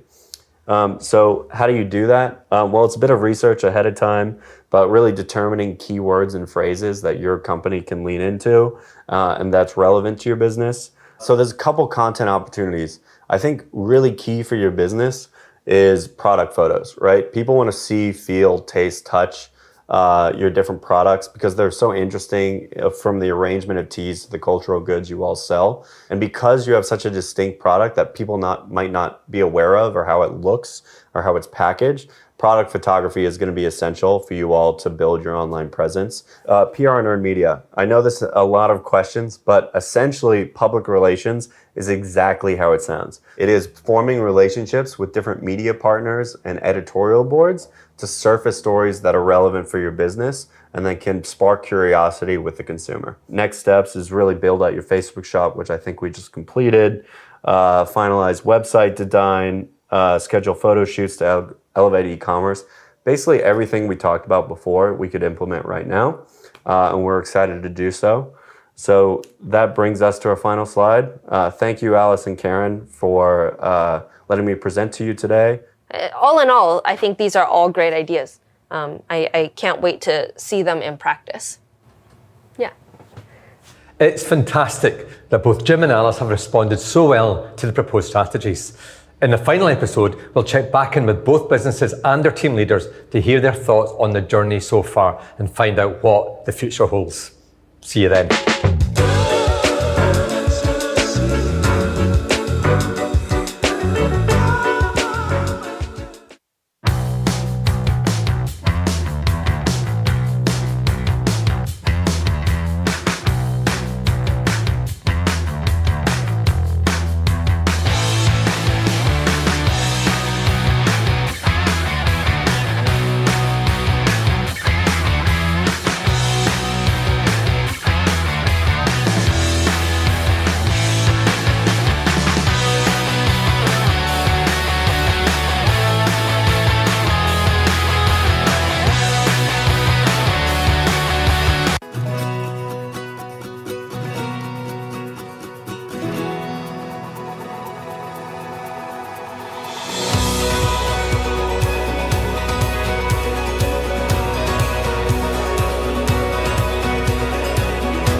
Welcome to Central London, and welcome to the final episode of the show that aims to transform the fortunes of two family businesses by giving them a digital makeover. To that end, we invited some amazing marketing brains to take two small firms from the analogue to the digital age over the course of just a few weeks. And you might remember the last episode ended on a bit of a cliffhanger. In fact, much more of a cliffhanger than my current location, because the two teams of experts presented their ideas to our two family firms. What did they make of these ideas? Well, to find out, I caught up with them recently. From Kirkintilloch, Scotland, we had Jim of the Cornucopia, and all the way from Chinatown, New York, we had Alice from Grand Tea and Imports. Also on the call was Natasha, who headed up the Corny team, as well as Tracy, who looked after Grand Tea and Imports. Guys, it's so good to have you here. Hi, Gordon. Nice seeing you. Hi, Gordon. Great to be part. Hey, Gordon. Great to see you. Good to see you, Gordon. So, Natasha, what were the issues you first encountered when you spoke to Jim about Corny? Clear and consistent messages were a big one. On the one hand, there was a lot of benefits to Jim's business. So handmade, organic, forage, local, good for problem skin, 100 years old. But then also a clear and consistent tone of voice and look and feel. The website was also a huge problem, but he started years ago. And and I'm sure has really invested in that over time, but that has ended up in an archaic custom website, but that's left him in a bit of a pickle when it comes to a potentially major sales channel. Now, moving to the other side of the Atlantic, can I just ask you, Tracy, what were the issues you really first encountered when you first spoke to Alice about Grantee and imports? In meeting with Alice, it was really about digital transformation. There was a very well-established business in New York and great local clientele, but her and her sister really want to take that to the next level and have people experience it wherever they are. So it was part moving into that digital transformation, but also in that reaching a broader audience, the potential to go beyond the neighborhood and really even have a global presence as they think about selling their products. We wanted to help with the positioning to get them ready for that. Natasha, now Jim has received the proposals from your expert team. What key points would you really draw his attention to? I would say take everything a step at a time. Focus on the main takeaways rather than getting bamboozled by the whole. So I would start with get the labels printed, then get the products photographed well, and that's not necessarily expensive. And then get into the Facebook shops. We can't do that for you. It needs to be real, which is a good thing, I think. And then you can get insights and data on those sales. And I think that will then help you to enable easier manufacturing and then fulfillment in the future. So I think it will help you on the whole. And Jim, what would you say in response to Natasha's comments? I don't always know the wording like that. The voice of tone, I think it might be, but it's just rubbish at it. And I think it will make a lot of things easier if I've got that cross platform the way we sell. There's a corny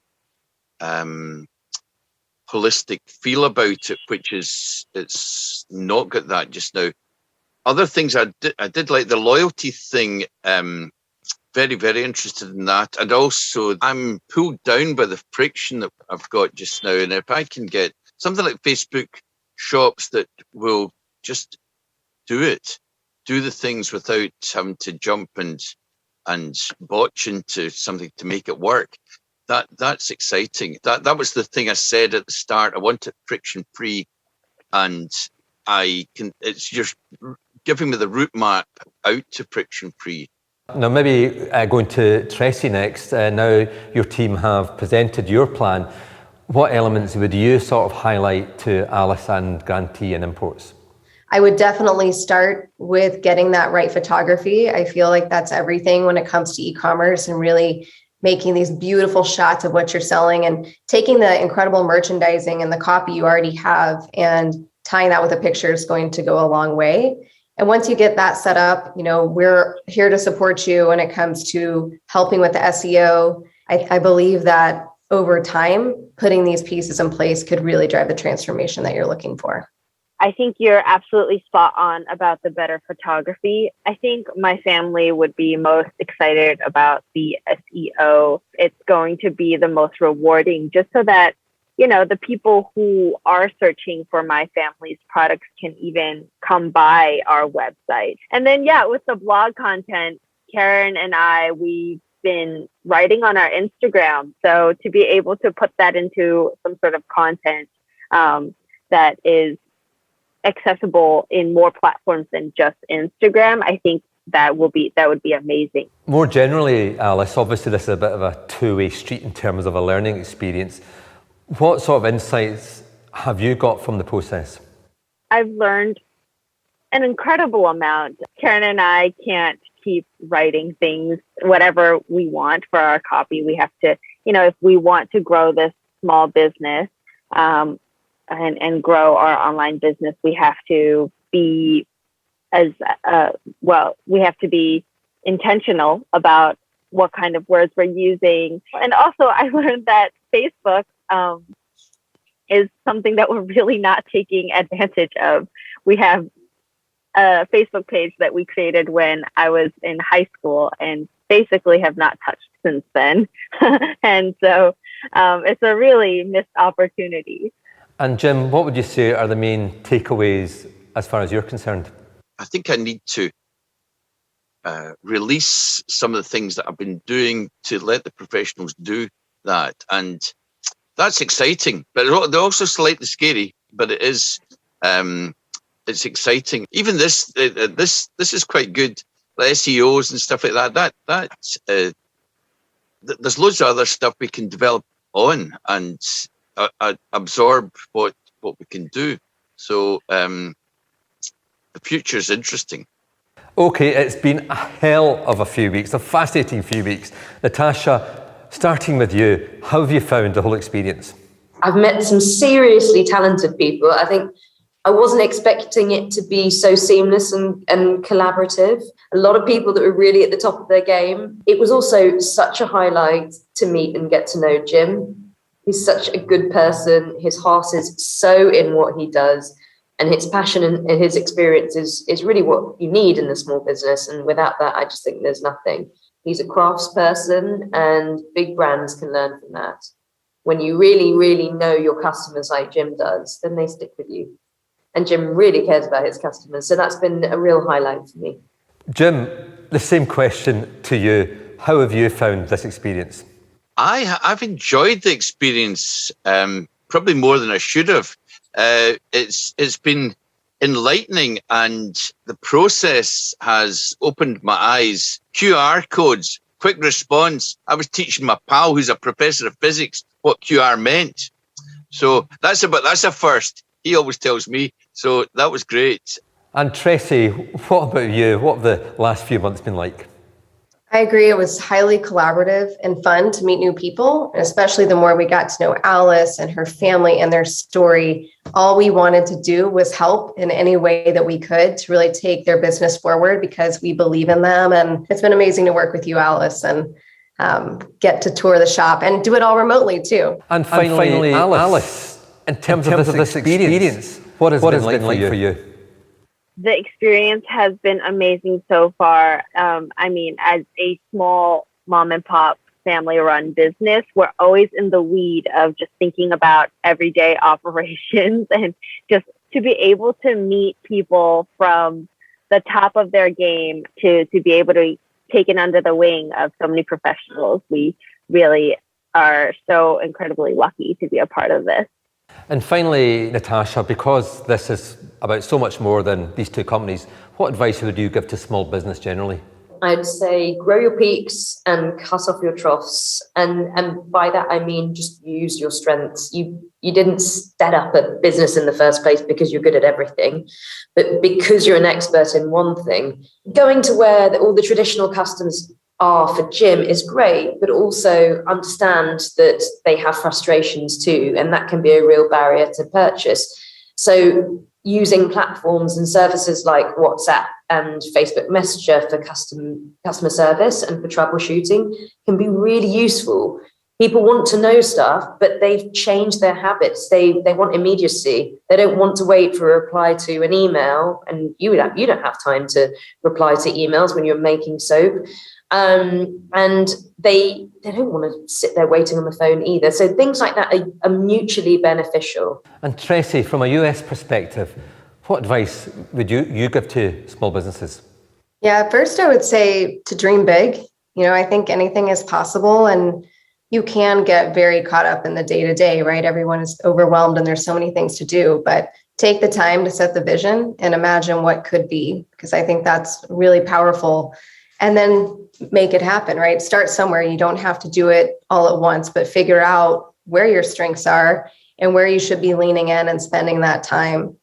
And then do it in a way that's authentic to you, right? I think that's the most important. A lot of times you can get caught up, whether it's a small business or a big business, and what everybody else is doing and trying to figure out, how you're more like them, but you're special because you're you. So find those unique pieces of your brand and lean into those as much as you possibly can.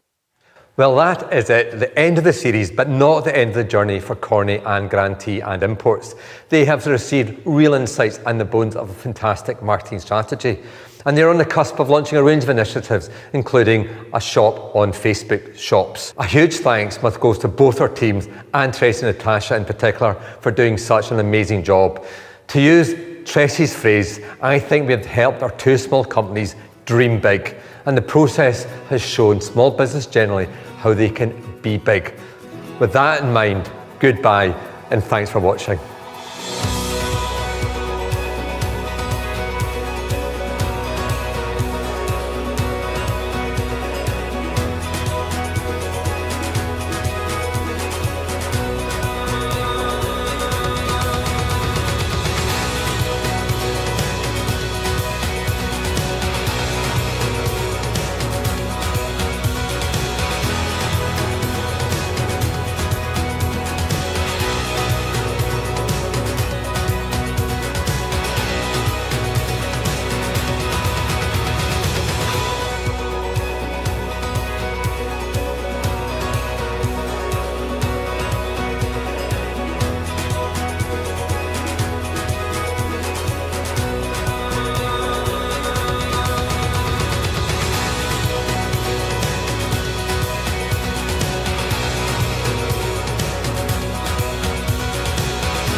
Welcome back to another great day at B2B World Fest. And if you've missed anything so far, then don't fear, because all of our shows from yesterday and today will be available on demand at, what's the website called? Oh, might be thedrum.com. I think it is. And they'll be on there next week just for you.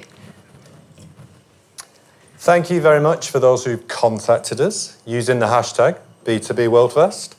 Yeah, we have some comments, don't Do we? we? Have you So got yeah, I do. Freshly given to me before this. So we've got Gia in Brooklyn who said, the talk show setup works so well, feels like watching morning TV. So maybe one day we'll make it on the sofa. Yeah, we get a new job. Yeah. That's great. I've got one here. It's so valuable to have this wealth of B2B marketing content on offer. Thanks the drum. And that's from Billy Sanes. What a cool name he's got. Very cool name, yeah. Billy's pretty cool. Yeah. Right, next up, we will be gazing into the crystal balls to share what the B2B marketing sector might look like in 2030. That scares me a little bit. That does. Scares me too, but yes, the drums, Sam Bradley will now lead the conversation into tomorrow's world.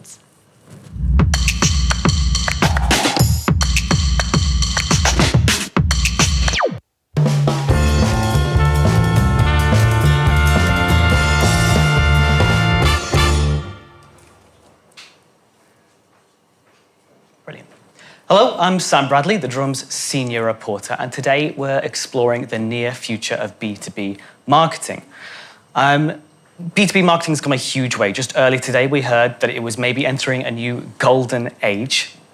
But in 10 years' time, the marketers that have made it what it is today may be moving on, and a new generation of clients, of customers, and indeed of marketers will be coming up behind them. That's going to change the sector. And we don't know how it's going to adapt. So today, discussing that with me, we have Martine Kine from Salesforce remotely. And on the sofa, we have Kirsten Allegri-Williams from Optimizely and Yusuf Chuku from NBC Universal Media. Nice to meet you guys. I'd like to start with you, Kirsten, on this, because as the CMO of a B2B brand, you're quite well placed to see what trends are changing the sector, what maybe is emerging right now, but may be really important in the future. So I wanted to ask you, what trends do you see emerging currently that will be mature by, say, 2030? I don't know if they'll be mature, but I'll just say, by way of introduction, Optimizely is a digital experience platform trusted by over 10,000 brands around the world.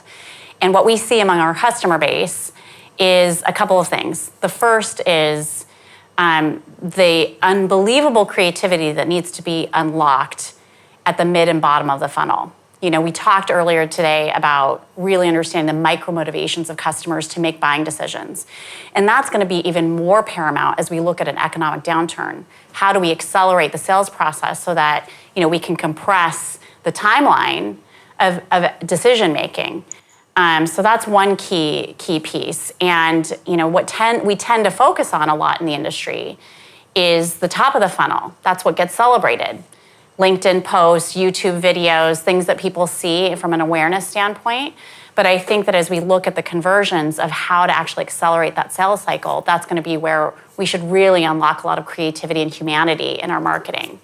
The second area is around new digital business models. I think we're also seeing among consumer brands the knowledge and experience that they have, even around their supply chain and how they're delivering products to customers. They're changing their business models to also include B2B business models, even if they're a direct-to-consumer brand. And then the inverse is happening on B2B, where you're seeing more and more product-led growth strategies, where right within the product, you're accelerating the engagement and interest and conversion into sales. Absolutely. Martin, I mean, you're in a not dissimilar position from Kirsten in this respect. What are your thoughts on that? Well, I think there's a lot going on. The one that's been come up a lot today is, by the way, I'm a deep fake of Martin, so I'm not actually, just kidding. So there's definitely an acceleration of digitization. I mean, we all know that. There's a increasing B2Cization of B2B to the point where maybe those distinctions, other than the fact that it's a much more highly considered decision and there's a lot more decision makers weighing in, that the distinction isn't as relevant, particularly for a younger generation. And then also channels, the proliferation of channels. So I mentioned deepfake earlier, but I was being sort of silly. But about 5 years ago, there were 4 or 5 channels that B2B buyers used, one of which was in person or phone or fax even. And then today, our research shows there are about 10 or 11 different channels that an individual B2B buyer will expect to be on tap. The other thing is expectations for experience, particularly in the mobile channel, but also I think in things like chatbots and AI. So there's just an explosion of expectation and the value of experience. Okay. And Yusuf, I mean, I guess from the perspective of a media company, if those expectations are changing, how a marketer is going to adapt? Okay. I probably the best way is to sort of, there are a couple of areas that I guess kind of adaptation needs to happen. I think probably the first thing is just not even calling it B2B anymore. I've been using, amongst my teams, we've gone from B2B to B2Me, and that's about how do you acknowledge the sort of the B2B buyer. They are more holistic, they are multifaceted.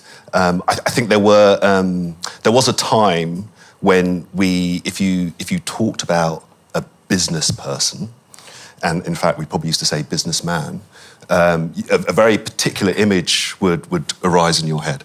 And the reality is, they don't look like that. They look like everyone. And so you kind of have to start to connect with them in ways that are just a little bit more personal. So you have to start to respect the whole person. There is also a need to, I guess, combine logic and emotion. So we previously probably overemphasized the logic and the reasons to buy. But again, you're thinking about these people as humans. They make emotional decisions. And so you have to think about how you appeal to those emotions.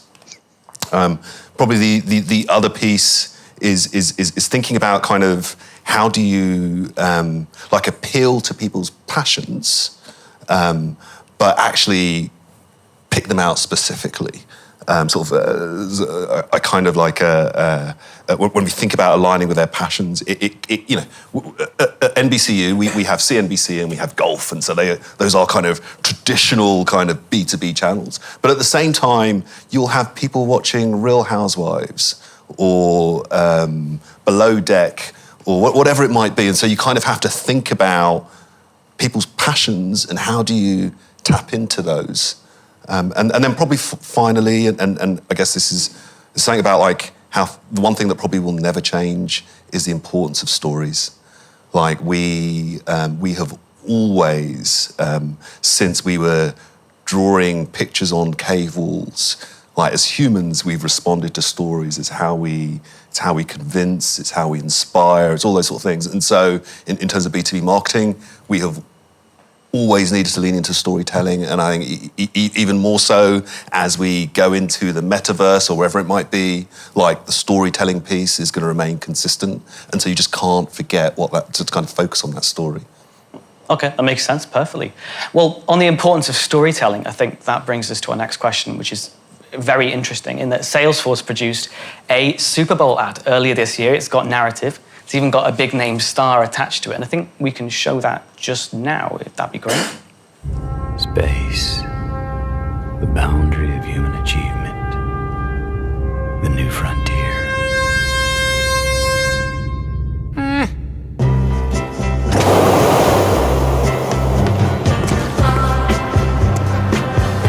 It's not time to escape. It's time to engage.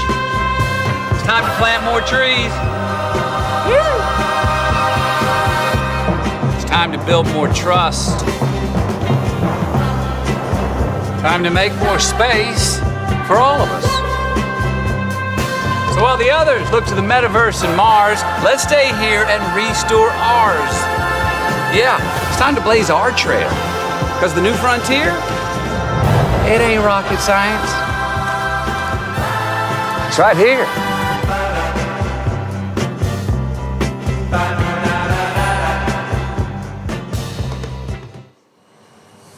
Fantastic. I'm all for the reconnaissance.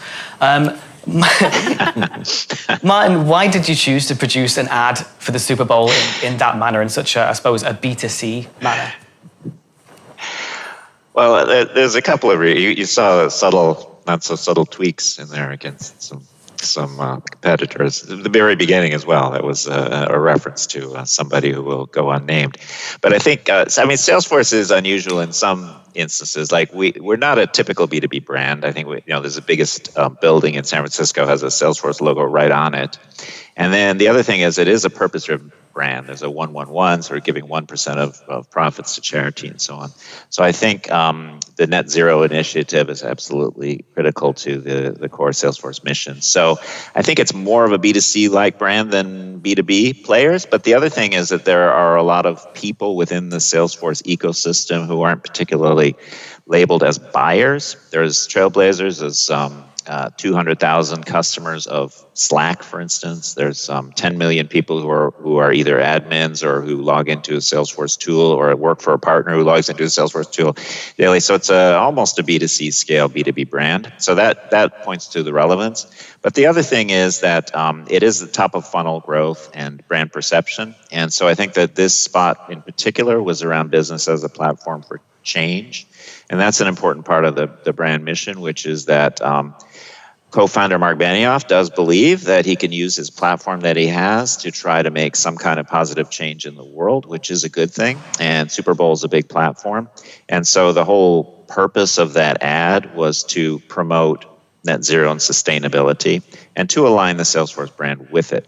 So it wasn't particularly focused at buyers, I would say. It was a brand perception ad, but it is pointing toward a future, which I think is one of the trends that we might get to here, which is that B2B brands increasingly take a stand on issues that try to improve life for everybody. So, will you be returning to the Super Bowl in the future, perhaps this February? One never knows. It depends. So we'll see. Okay, well, let me know if you do. Yeah. Well, Kirsten, Optimizely also produced a 60-second spot to announce the kind of message that perhaps wouldn't have usually taken that form before. Hopefully we can show that just now, and then we'll discuss it in some detail. Can we show that ad now?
Fantastic. So, Kirsten, tell us why you guys took that approach. So when I joined the company, we are competing in a very, very, let's say, fragmented, very complex MarTech landscape. And anytime you embark upon brand work, especially in the technology space, I think oftentimes the industry has grown up in very technical feature function, that sort of product-led environment. But in order to really break through the noise, you have to connect your brand strategy to the product truth. So we created a positioning for being a leader in digital experience platforms around boundless digital invention. It's the ability to create inclusive collaboration across the entire digital team, which now includes marketing, product, and engineering. It's about customer foresight, so using data and analytics and insights to actually inform the next best action for customers. And then finally, around confident content creation, which is having a science-led approach to the content creative process. So I really believe that, as we look at breaking through a crowded MarTech space, we do have to appeal to the motivations and desires of our buyers, which is what you saw in that spot, and that it has to drive outcomes. I think no longer does technology serve only the purpose of creating a great experience or automating a process or a workflow. You have to be able to drive outcomes, and you have to be able to do that at scale and faster than we've ever had to before. Customer expectations are rising faster than marketing and digital teams can actually deliver on what those insights tell us. And so closing that digital experience gap is one of the key tenets of really solving that challenge in the industry. And in order to do that, you do need boundless digital invention, which is continuous innovation at all times. Okay. Well, what I'm curious to know is whether you see this approach becoming more standard across the whole B2B marketing space. I mean, do you foresee other brands following you guys, both Salesforce and Optimizely in this respect, following your footsteps? Well, I do believe, and I have in every business that I have led the marketing strategy, whether that's HR, procurement, supply chain, now digital customer experience, there's consistency in that you have to connect emotionally with the outcomes and motivations and drivers that your products serve for your buyers. And I think that if you don't really deeply understand those motivations, but then also ground that in product truth, that is absolutely the key. You can't deliver a message at a high level that you can't back up with very, very deep outcomes in the technology. So I think it's a playbook that, if you have a B2B digital aspect, to your business model, I think you have to follow that as a real mandate. Okay. Actually, so can I make a... And I do think the buyer, just to add to that, the buyers are becoming more experiential. I think each generation is more experiential than the one before, just because we were so immersed in the digital channels. And so I think that the old model of putting out a white paper and, as you said, appealing to the rational side of that buyer is less relevant each year. So, and this experiential, the kind of big experience, doesn't have to be a Super Bowl spot, it doesn't have to be a TV spot, but there is an element of building a credible B2B brand now that requires this kind of sight, sound, motion, and full immersion. Okay. Yusuf, you had a... Yeah, I was going to pick up on a point that Martin made about purpose. I think increasingly it's difficult for brands not to take a position. I just as true as in the B2C space, in the B2B space, we used to think that brands existed in a vacuum, and so there was our business or our product or a brand, and then there was the user or the audience or whatever it is, and a message went straight from the brand to the audience. But we kind of forgot that they lived in this thing we call the world, and that world is noisy and it's messy and confusing. There's a recession, there's Kanye West, there's religion, there's politics, there's all of these things. And so the idea that your message travels through that space and is not impacted by it is a ridiculous thought. So you have to go, rather than try and fight against it and shout over the noise, you have to go, well, how do we harness culture? How do we tap into what matters for people and find a reason for our brand or our business to exist? And so I think what was interesting about the Salesforce piece is kind of a recognition that there is this world out there, but also importantly, a new audience of business decision makers care about stuff. Like they want to do business with businesses that share their point of view and their beliefs. And so it becomes really important for B2B brands to actually start to put that out in the world. And I would argue that sometimes the more dangerous route is to actually not take a position. Your silence can be dangerous. And so kind of brands have to make a choice. I just have to add, because we are the voice of the customer in our industry. We get the customer insights, but often what customers are telling us that they want us to deliver as a brand or in products and services, it's at odds with the short-term focus on financial gains on a quarterly basis. And you hear that I think we have to come up with a new scorecard, a new paradigm for investing in the longer-term growth strategy of the business, what your brand represents, how are you attracting those future buyers, but also set those expectations on the financial horizon of when you expect that to actually have an impact. It's the only way we can sort of rationalize the quarterly pressures that businesses are under to perform. On listening to those expectations and staying abreast of them as they change over the next, 8 years since we set 2030 as our target. We have less time now. Yeah. How do you expect that to change over time? Do you want to start? Is that for me? It's for either. Okay. I think that some of the things that will continue is, as I just actually mentioned, this closing the gap on what customers expect and what marketing can deliver. I think over the next 10 years, because of data and insights, by partnering very closely now, not just with the chief revenue officer and marketing, that's a power couple that has to exist. I think the new paradigm will be a power couple between the CIO and the CMO, or the chief data officer, whoever is the guardian of that customer data. They have to be in close partnership with the CMO in order to accelerate all of those investments. How does that impact sales forecasting? How does that produce the next best action or next best product? How does that actually predict your customer churn? All of those things, I think, are a deeper level of engagement that has to exist in the C-suite. It's not just around top of funnel conversion into pipeline and revenue in B2B. It's also all of these other aspects of knowing your customer. Okay. Yusuf, any thoughts? You asking me to make a prediction? Yeah, why not? All right, so I'm a strategist and a researcher, and I've had a very long career, long enough to see that most of my predictions were wrong. And so I've actually stopped trying to predict the future, because we always get it wrong. But actually, I think what's interesting is if you try, rather than trying to predict what will change, you try and predict the things that will stay the same. Actually, you have more chance of getting that right.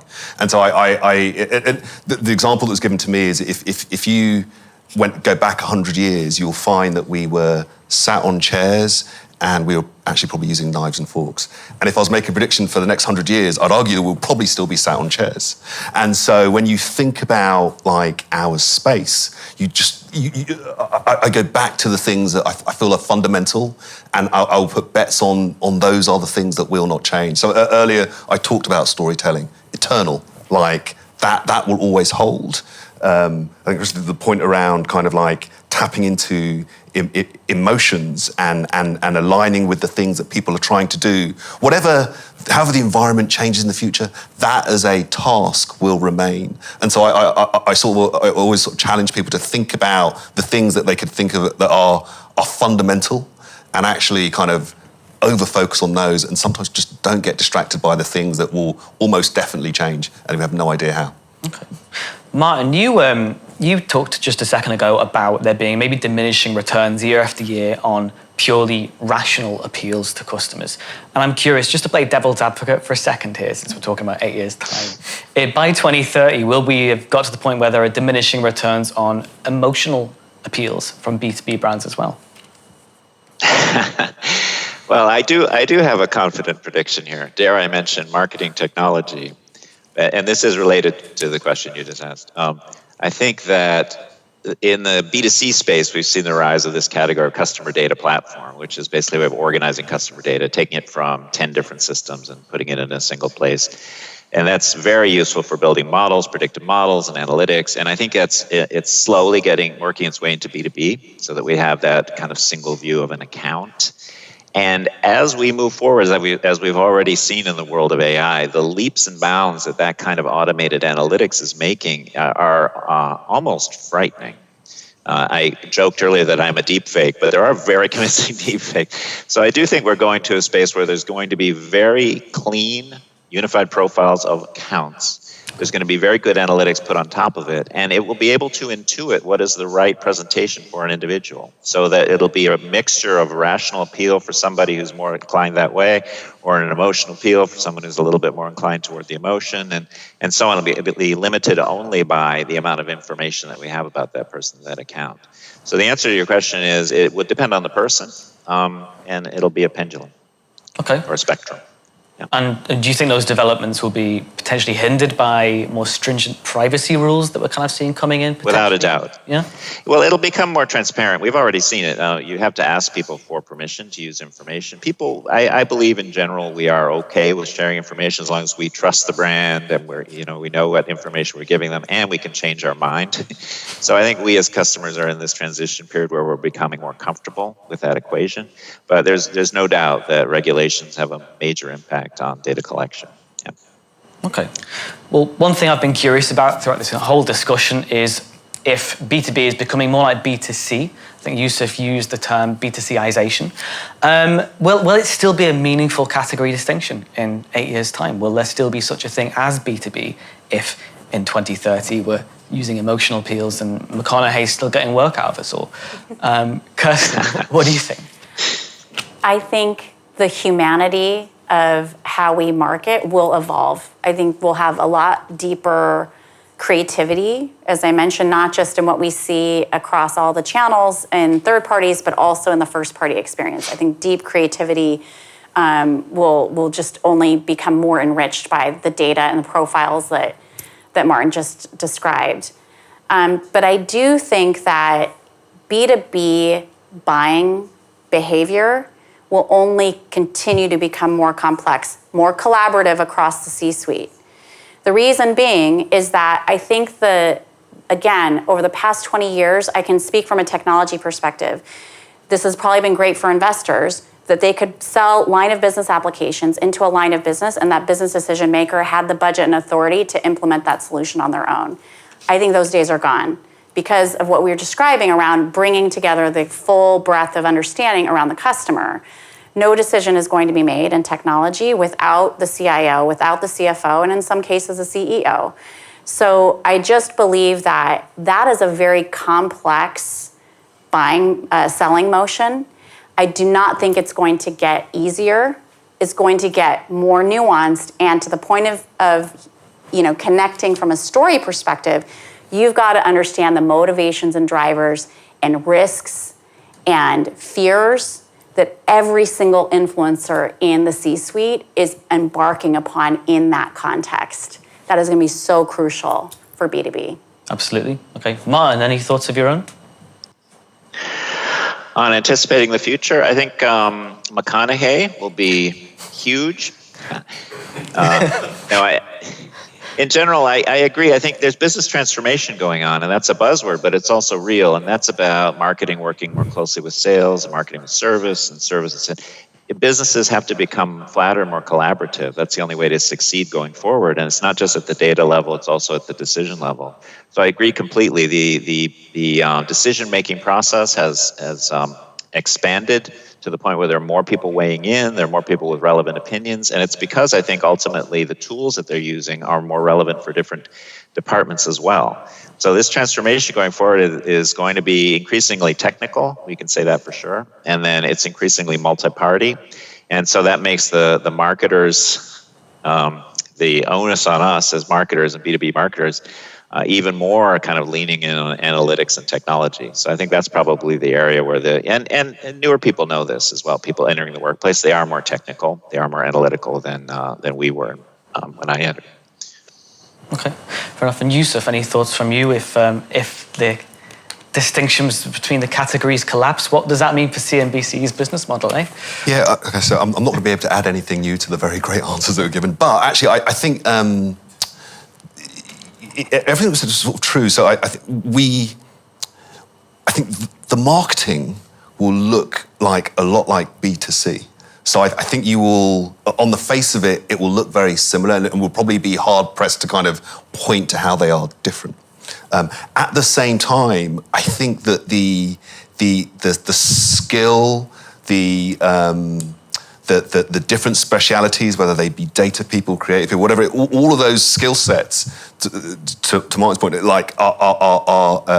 becomes increasingly sophisticated. So actually the specialist skill to make B2B marketing look like B2C marketing actually gets greater. So like there'll be more specialism behind the scenes, more focus behind the scenes, but actually to produce something that probably looks a lot like B2C. And I think that's sort of true today, but it will increasingly so, just given the nature of the messaging, the need to understand sort of these products, all of that actually, there's a great effort to kind of take all of that complexity and present it in a very simple and sort of motivating way.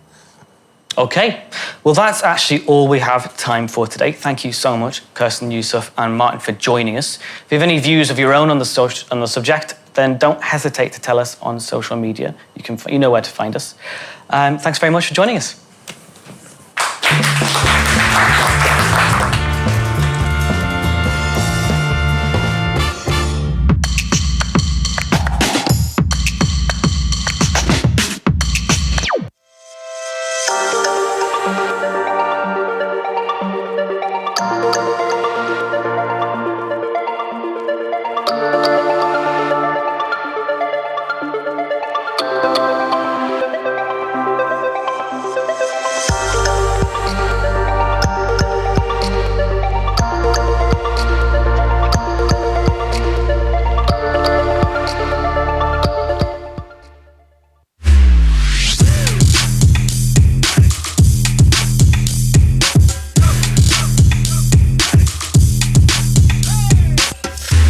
I'm Nina Holdaway, Managing Director at Accenture UK and Ireland. Today I've got the pleasure of hosting Dan Sherwood, who's the Marketing Director at Santander. Thank you for joining me, Dan. Thanks Welcome. for having me.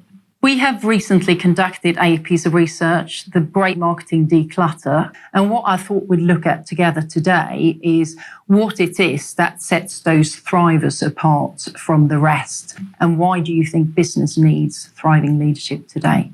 I think the difference comes down simply to a mentality about change, an innate optimism about change, a resilience to drive change, and the energy, I guess, to package all of that together.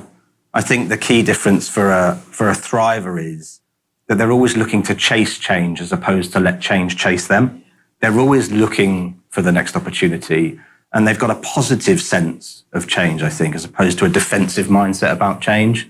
Interestingly, looking at our research, one thing that it did unveil, unsurprisingly, was that 50% more of the thrivers, if you compare to the survivors, for example, had already invested well ahead of time in the tech that you need to really thoroughly understand your customers and know how to better engage with them. And I think that's something that you've been spending time on. Yeah, I think it's not just about investing in technology for us. It's about just the mentality about your customers. I think one of the things we've done well recently, I think, and Saj Arshad, who's our Chief Customer Marketing Officer, really came and drove this when he arrived in the organization, is getting back to basics to some degree about your customer strategy. And he reminded us to get almost back to basics in understanding who is our customer, which segments are important to us, critically which ones are not.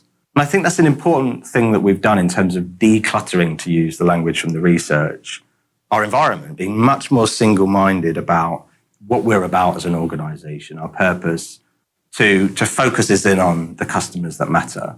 You never really declutter until you focus on fewer things. I think the biggest thing we've tried to change is getting much clearer about our priorities and reducing them down. And I think what we've done well so far is be ruthless with what we will do and what we won't do, But to make that work, we've had to go out into the business and be transparent about what those priorities are. Have you got any examples of how you might have used technology to try and help you and either declutter and or operate more efficiently going forward? We've implemented new tools, not too recently, but workflow tools that simplify not only the way that we operate and our processes. More recently is the work one of our sister teams has done around NPS and our measurement of NPS, and really extracting out of almost every touch point in real time customer feedback. Now, that requires the technology infrastructure in the first place, but it also requires integration into the culture, into the ways of working of the teams, into how people are paid effectively, into their performance plans to drive the mentality behind improving NPS, for example. And they've done an absolutely brilliant job, I think, of not only trying to build a culture around NPS in our organization, but doing it whilst installing all of the technology that's needed to give our teams almost a real-time view at any given moment of how our customers are feeling. If you were to talk to an advice and marketing leader that might be struggling a bit to get their mojo back, what would your key pieces of advice be for them? I think the three things I'd say, though, to sort of make that next step and try and come back out of that curve is I kind of believe in the mentality of asking for forgiveness, not permission. I think that's a tricky one. It comes with risk, but I think in some organizations it's pretty difficult to drive the kind of change you need without that mentality. I think the second is about prioritization. From what we've experienced, it makes a difference. As I said, we're not there yet, but you've got to be ruthless with prioritization. It's really simplifying the focus and having fewer things that you do well. I think the final point is the processes. This is also a difficult one, but everything I've learned from the team is they're the bits that drain all the energy out of them. And if we want them to think in a thriver mentality, we need them to have that energy. And I think we often hear, I've said it myself, that's kind of outside of our sphere of influence though. But it shouldn't be. Buddy up with other parts of the organization. You've got to go and try and attack those things and fix them, because without that, you can't release the energy in your team. And I think it becomes very difficult then to move anyone into a thriving space. So creating the headspace and tackling things head on. Thank you so much for joining me today. It was lovely to have you.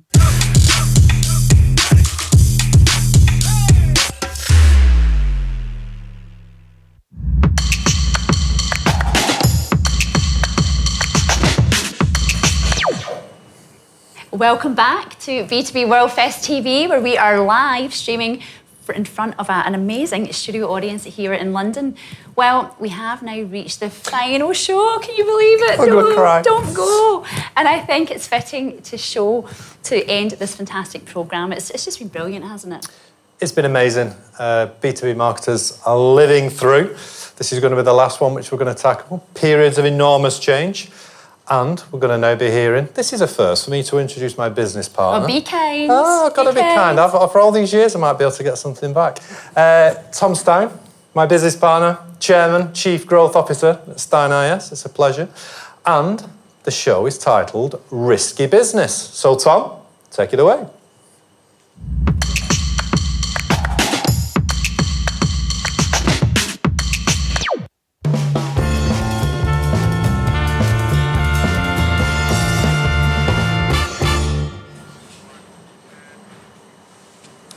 Good afternoon, good morning, good evening to all around the world. We launched B2B World Fest in 2020 so that we as an industry could look at the progression of B2B globally. So far, World Fest has literally spanned the pandemic. We launched it at the beginning of the pandemic, first year.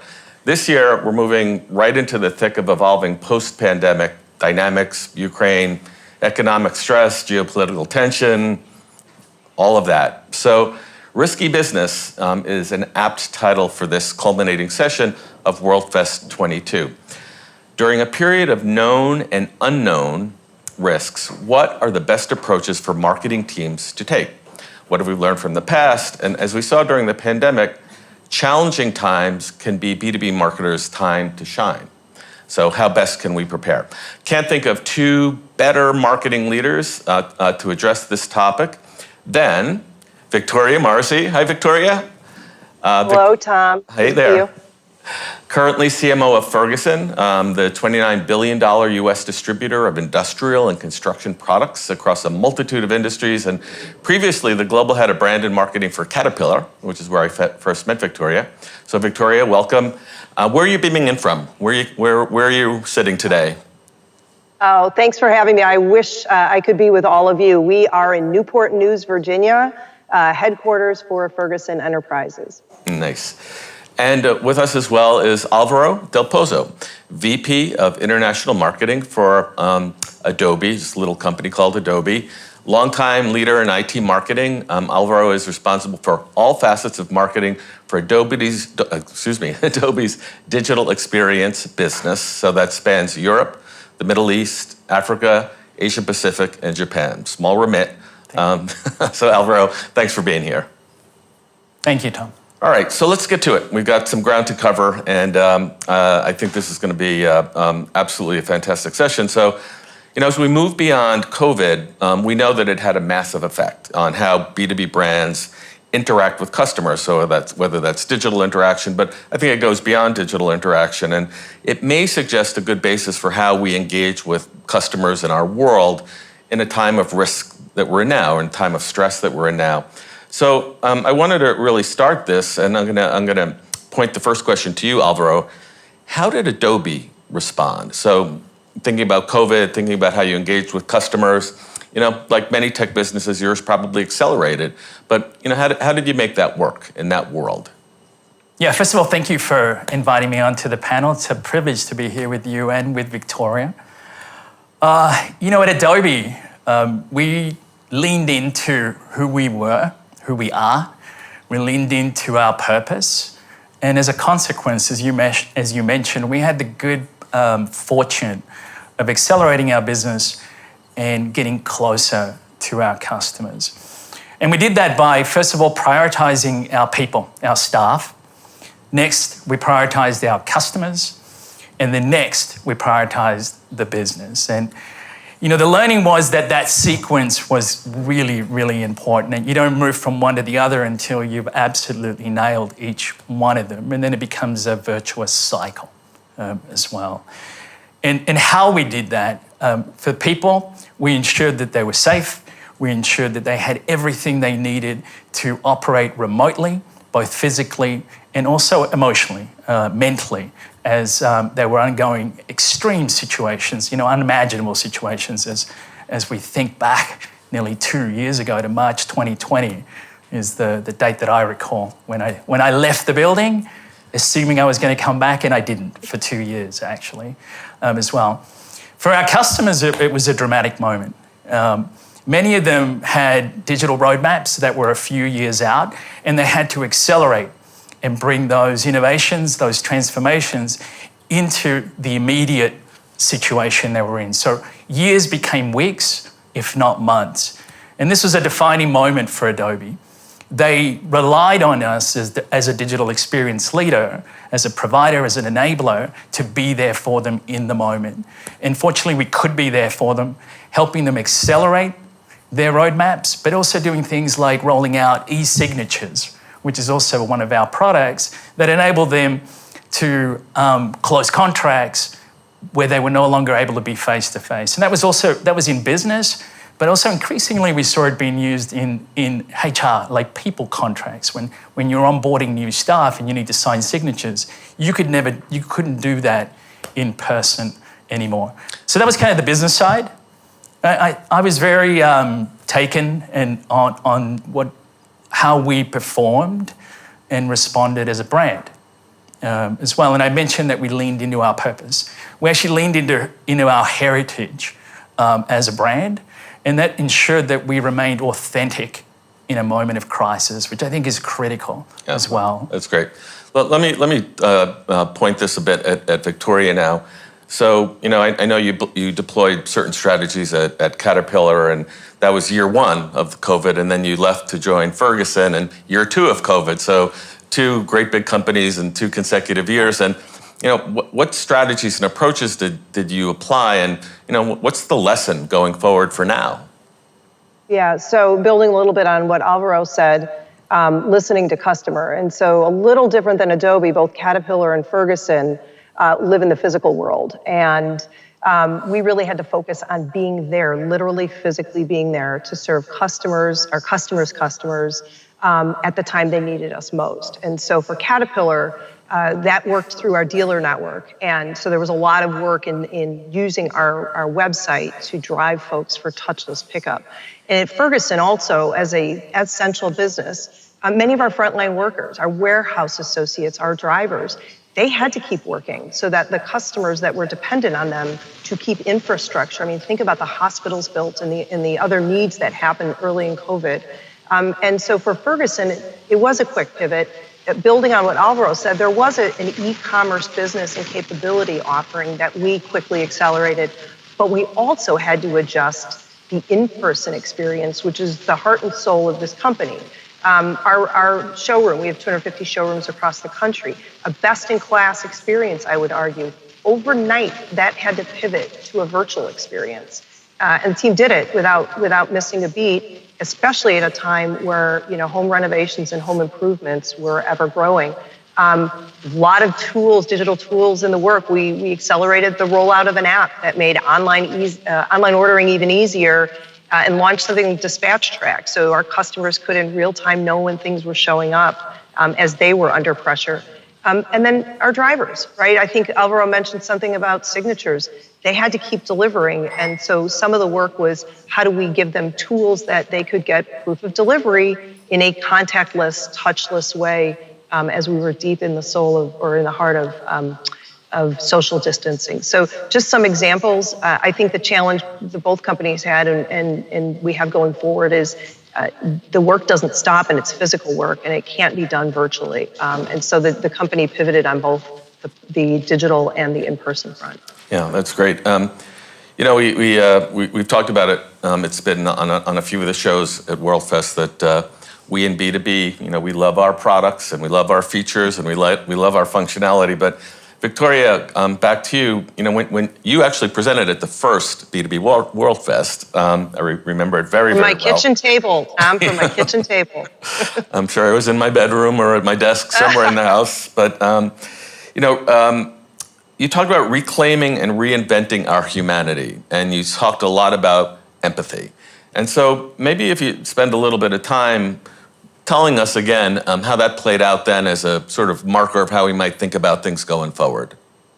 Yeah, so great, Tom. There were 4 principles I shared, and I'd love to re-share them today because not only were they relevant then, I would argue they're more relevant today than they were in the past. And I'll cover them really quickly, and I think the previous presenter used some of this.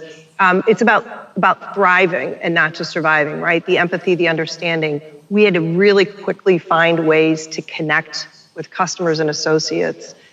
We talked about silver linings and COVID blessings. We had the chance to stop and say, what are we doing now that is, and learning now that will actually help us thrive into the future? And it really was grounded in a very simple question. And it's not just a question you ask another person, but your customers. How are you? And then stop and actually listen to the answer. Second key principle, and this isn't necessarily COVID related, but is really the theme of B2B going forward. Professionals are people first. I know that may be a little bit of a shocker, but B2B has often been seen as the less human counterpart, if you will, to B2C. It's hard to embed emotion when we just pretend these businesses are not actually made up of thinking, feeling, challenged human beings. In fact, PwC did a study before COVID. I'd be curious to see if they do it after, and said nearly 60% of global customers feel that companies have lost touch with the human element of customer experience. So really making sure you lead with the person, not the title or the company. Third key principle, it was funny, it was a phrase at the time as we were all talking about getting back, is how do we think about going forward to better versus back to normal? We said it, right? I just want things back to normal. Well, did we? I mean, on the plane all the time, lots of commuting. That is back and we're balanced, but I think as marketers and as consumers, we did a good job of saying, what new habits did I create that I want to hold on to during that time of challenge? And that's the question I think is critical for us to think through, is what new habits can we carry forward to what I call the next normal? Because there'll be another normal, right? We are now in an environment where it is ever evolving. And so the question I would pose to the marketers, how do we respond to changing dynamics, which will continue, to make sure that what's coming is actually better than what we had before? It is within control. And the third or the fourth, usually the favorite, we love our little acronyms, is H to H matters more than face to face. So in those years, we had to figure it out, right? We had to push to find ways to connect, not just human to human, but heart to heart.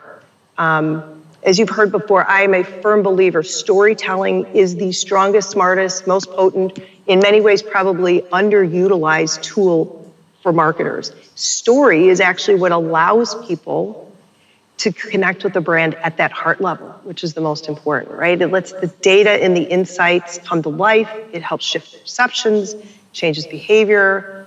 So if we can, I want to just show an example for Caterpillar right at the very start of the pandemic of that heart to heart. Ran a short campaign. It had one single human purpose. And that was just to say thank you to all the frontline people, all the folks that kept things running. Online, in store, on billboards.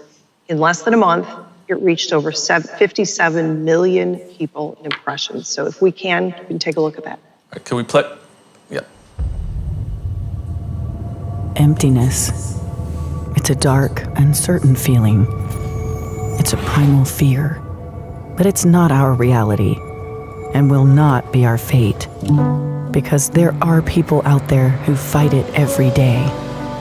Though most of us are in isolation, staying out of harm's way, there are others working hard to make sure the rest of us can stay home, stay safe, stay connected, and stay happy.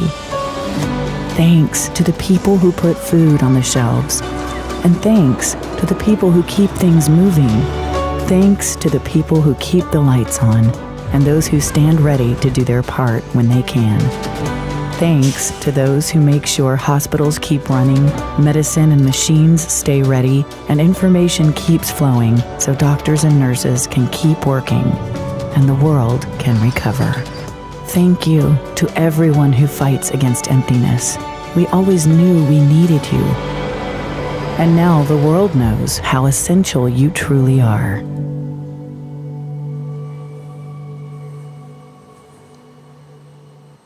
So maybe a spot for Caterpillar, clearly applicable to Ferguson and probably every company in the world. That idea of saying thank you and how are you? Ask it, say it, pause and mean it, is a great driver of empathy and customer connection. So let me come back to Alvaro. And Alvaro, the question that I have for here is that, or actually an area of discussion is that, along with the empathy that work so beautifully delivered into the market, there's also a sense of trust that comes through it. And I know that trust for Adobe is a very, very important thing for all sorts of reasons. And can you tell us about that? Sure. I mean, first of all, just to comment on the video, beautiful video, and a great example of being authentic as a brand in the middle of a crisis, right? That's a space that you own, and you occupied that space, but in a crisis, you focused in on the things that matter, that resonated with your audience. So that was beautiful. Trust is the foundation of any business. And I trust this is going to be a good answer. I hope so. Maybe one of the things that I've been reflecting on is that the things we talk about today have always been important. They're important as you go into a crisis. They elevate in importance when you're in the middle of a crisis, and if you've done well on the things that matter when you exit a crisis, you have momentum, or you're assuming position of leadership. And we recently concluded some research into trust, how you earn trust and how you maintain trust in a digital world. And 3 things came out that were critical. The first one is around data governance and consent. And I'm going to throw some numbers at you now. So first of all, 73 is a number that comes up a lot, by the way, coincidentally. So 73% of the respondents said that there is no trust from the beginning. They don't think that the majority of brands are actually asking and utilising the data that they hand over to brands to better service them. They think there's a trade imbalance and that the brands will use it to service themselves first. So you need to understand that you begin from a position of deficit and a lack of trust when it comes to data.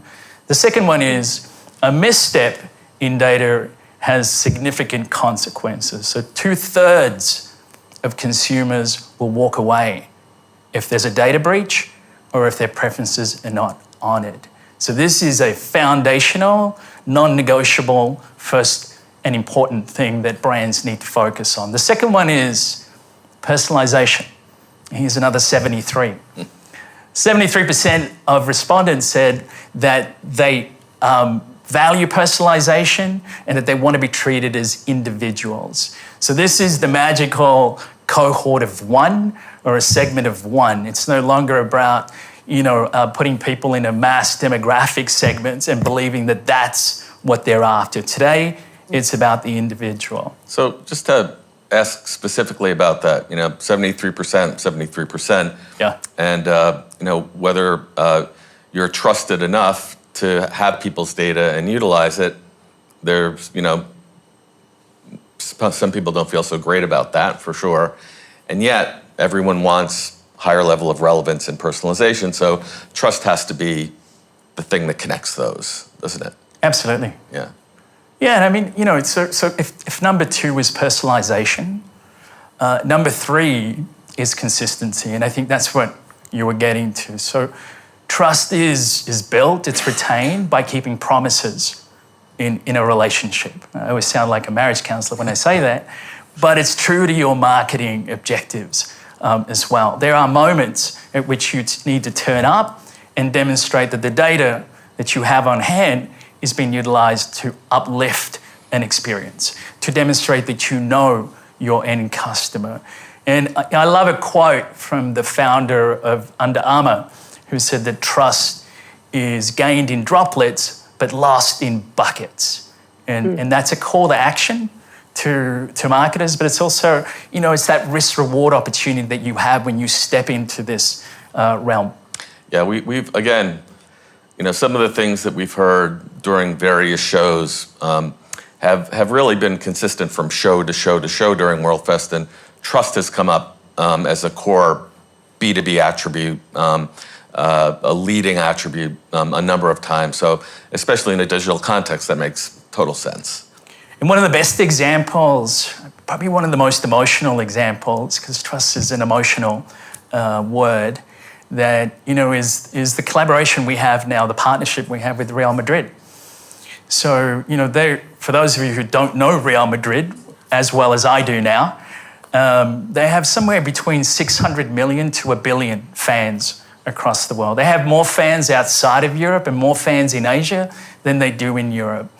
And their aspiration is to take the game, the 90 minutes game time emotion, and expand that to their customer base 24/7 across multiple geographies and personalized every single time as well.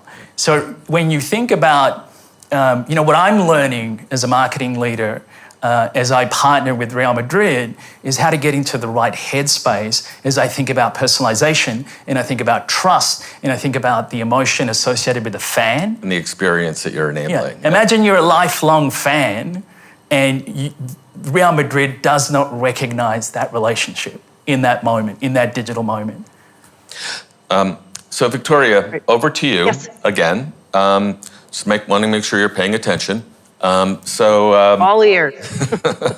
Trust again at Ferguson is I know it's super important, and you talk about it a lot just generally for B2B brands. And you conducted a brand equity study with Kantar, and you have some things to say about how you've shaped the Ferguson brand. So can you unpack that for us a bit? Absolutely. Trust is inherent in any relationship and in any marketing, whether B2B or B2C. I think I would argue it's more important in B2B than anywhere else, given the complexity and the risk factor of getting some of it wrong. So here's one slide out of a deck of 200 plus. And basically what that slide that you just had up shows is powerful brands have more trust. And what connotes a powerful brand? Three things. Is it meaningful? Is it different? And is it salient? And meaningful is the primary driver of brand power and therefore trust. And in that chart that we just had up, what you see is look at the drivers of meaningful. And I've got a little blue box around there because we lead a lot of blue over here. It's primarily made up of emotional drivers. And those are all grounded in trust and reliability is the label you see there. I mean, a brand I can depend on, makes my project successful, has staff that shows an interest, is recommended by people I trust. These are the primary drivers of brand power, which drives trust and preference. And as a side note, Ferguson came out as one of the power brands among our pros, so we're very excited about that. But what was really interesting here is we had just finished the work on the brand platform, and this research validated the direction that we were headed. And while I would love to take the team through the details, we've one slide to share with you what that platform is. And hopefully you see the word of trust and dependability going throughout, right? A large company, not necessarily well known in certain organizations or certain groups. And so from a platform standpoint, where we started was, well, what is Ferguson, right? It's a supply company, it's a plumbing company, it's all of those things. But at the heart and soul, what we are is we're a project company, and making them more successful in working with Ferguson is what we are. We serve a community of proud builders. Now that is the literal building of things, but it's also the intangible. Again, trust. I'm building a relationship. I'm building a business. I'm building a reputation. Grounded in those 4 points of difference that you see listed there. And that when that comes together, it gets us to our purpose, right? A $29 billion company with 9 very distinct and different customer groups, serving a wide variety of folks. We have one purpose. We exist to make complex projects simple and then successful and then sustainable, right? Complicated projects. We've talked about B2B being complex.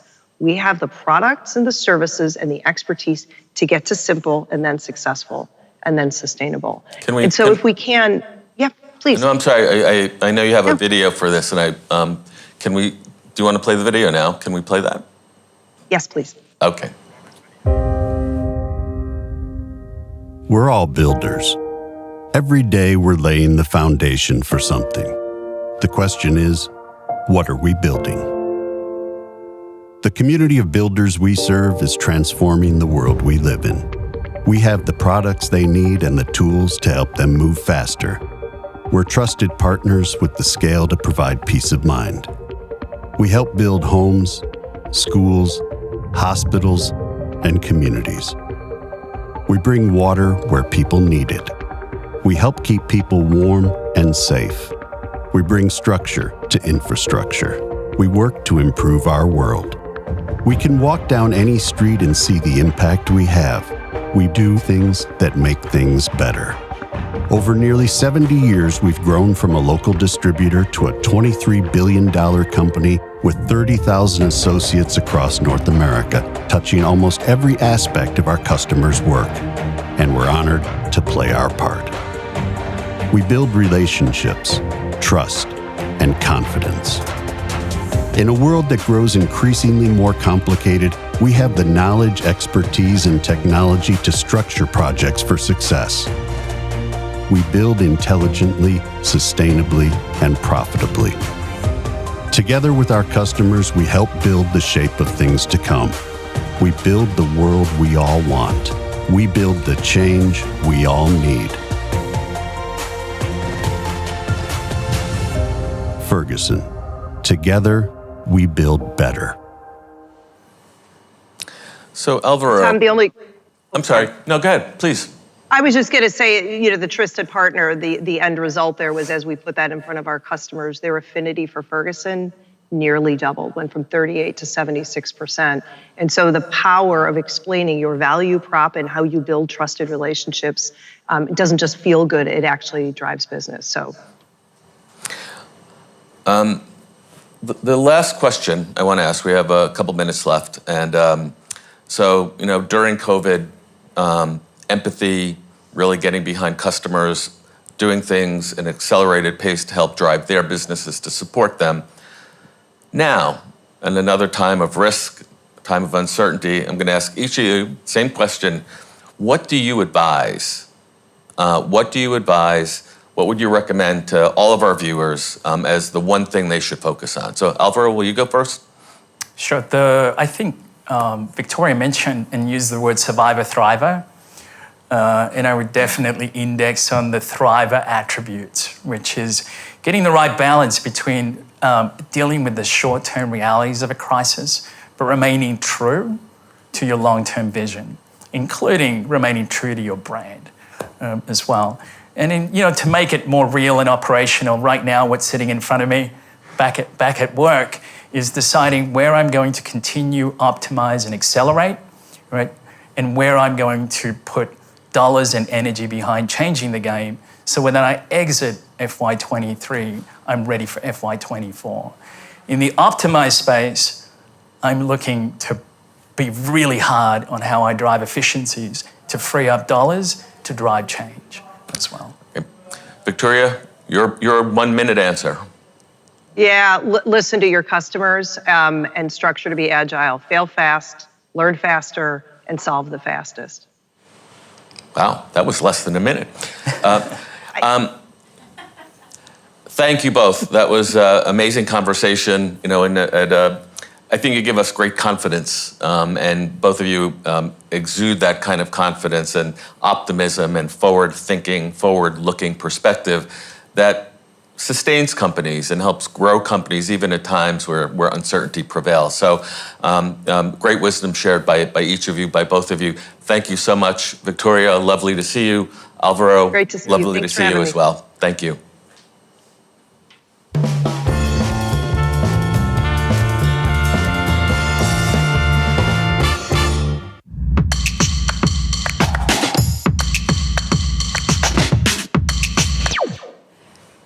Wow, and here we are. My God, can you believe we're actually at the end now of B2B World Fest? Must be time for a beer, isn't it? Yeah, I'm sure it is, absolutely. And I'm sure you'll also agree that our guests have covered some really interesting ground and they've really given us plenty to think about as we progress, I guess, in our own roles and our own businesses. I've got to say, it's been an amazing 2 days. I can't believe the amount of ground that has been covered, to everything that is pivotal for the future of B2B marketing and all the innovation, the creativity, the growth models and the talent that everything's been done. And it's that key thing of customer centricity, and I think that is what has really come to the end there, is reaching that golden era, but now we really have to go and truly deliver customer centricity. So that's great. The pressure is on. It is. We need to now do it. And I love that whole fail fast and learn faster. I think that's one of my big takeaways from the last couple of days. Love it. Now, if you've not been able to tune in for every show, shame on you. But do you know what? You can watch it because you can head over to On Demand on thedrum.com. Just press that little... It's a triangle, isn't it? It's a play button. Yeah, just press that and you'll be sorted. It's been an absolute pleasure, Craig, to have you here with me. The pleasure's been all mine. You've been a good co-pilot all the way. We managed to bring everyone in safely, so it worked. And thank you, to you, and of course to Stein IS for partnering with us in the last 2 days. Without you, I don't know what we would have done. As I say, our pleasure. Yeah, and for helping keep this show, on the road, you really have been. You've been great. I think I feel as if we're going to get emotional, Craig. I know. I look forward to seeing you again at all the awards and everything. Well, before you go though, given your stature, of course, I'm going to pay you compliments because I don't want you to hit me. What have your thoughts been so far? Any opinions, or what do you reckon? I think it really is there. As I was summarising, I think the final session has really brought it home to roost that the pace of change of expectations of customers coming out of COVID for brands in terms of insights and the data, the positioning, through to the creative, through to the engagement, to the experiences, and everything with it is really going to put the pressure now on B2B marketers to truly deliver against the accountability which they want, to prove that value to the, to the shareholders and to the board. And I think that's what's exciting. I think it's what's going to propel us to truly come here. Will it be 2030? Will it be before? When we truly can say we have reached the golden era. But until then, we've got to watch this space. Well, we do. Watch this space and watch the content if you haven't done already.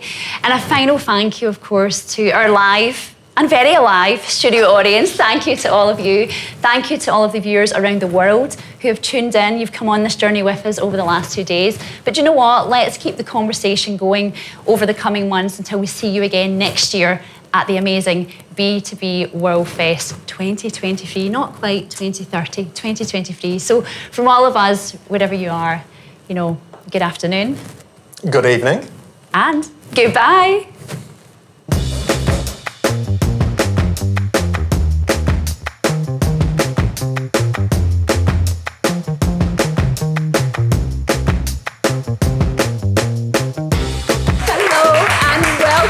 Day 2 of B2B World Fest, the Drums pop-up TV channel produced in partnership with our very good friends Stein IAS.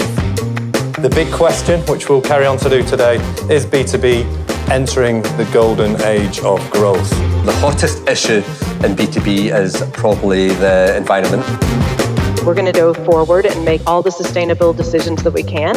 We're going to track it, and then next year we'll improve it. There's a lot of pressure on all sides of agencies around this at the moment. I think one of the problems with many B2B brands is we focus too much on the technical specification of our product rather than telling a compelling story, pulling on the heartstrings of the consumer. As an industry, some do it well, but most brands have a long way to go. And they need to be bolder, they need to be more creative, because if you do, you get much more value out of it. Well, what an amazing second day for B2B World Fest. We've covered every aspect of this fascinating industry. But now I'm sad to say the Drums 2-day pop-up TV station all about B2B has now gone pop. It's over, it's done and it's dusted. But have not fear. If you miss any of our amazing content, remember you can go into thedrum.com and you can see it all there on the Drums catch up. I really hope you enjoy it. And thanks to those who tuned in, and thanks to those who are going to tune in.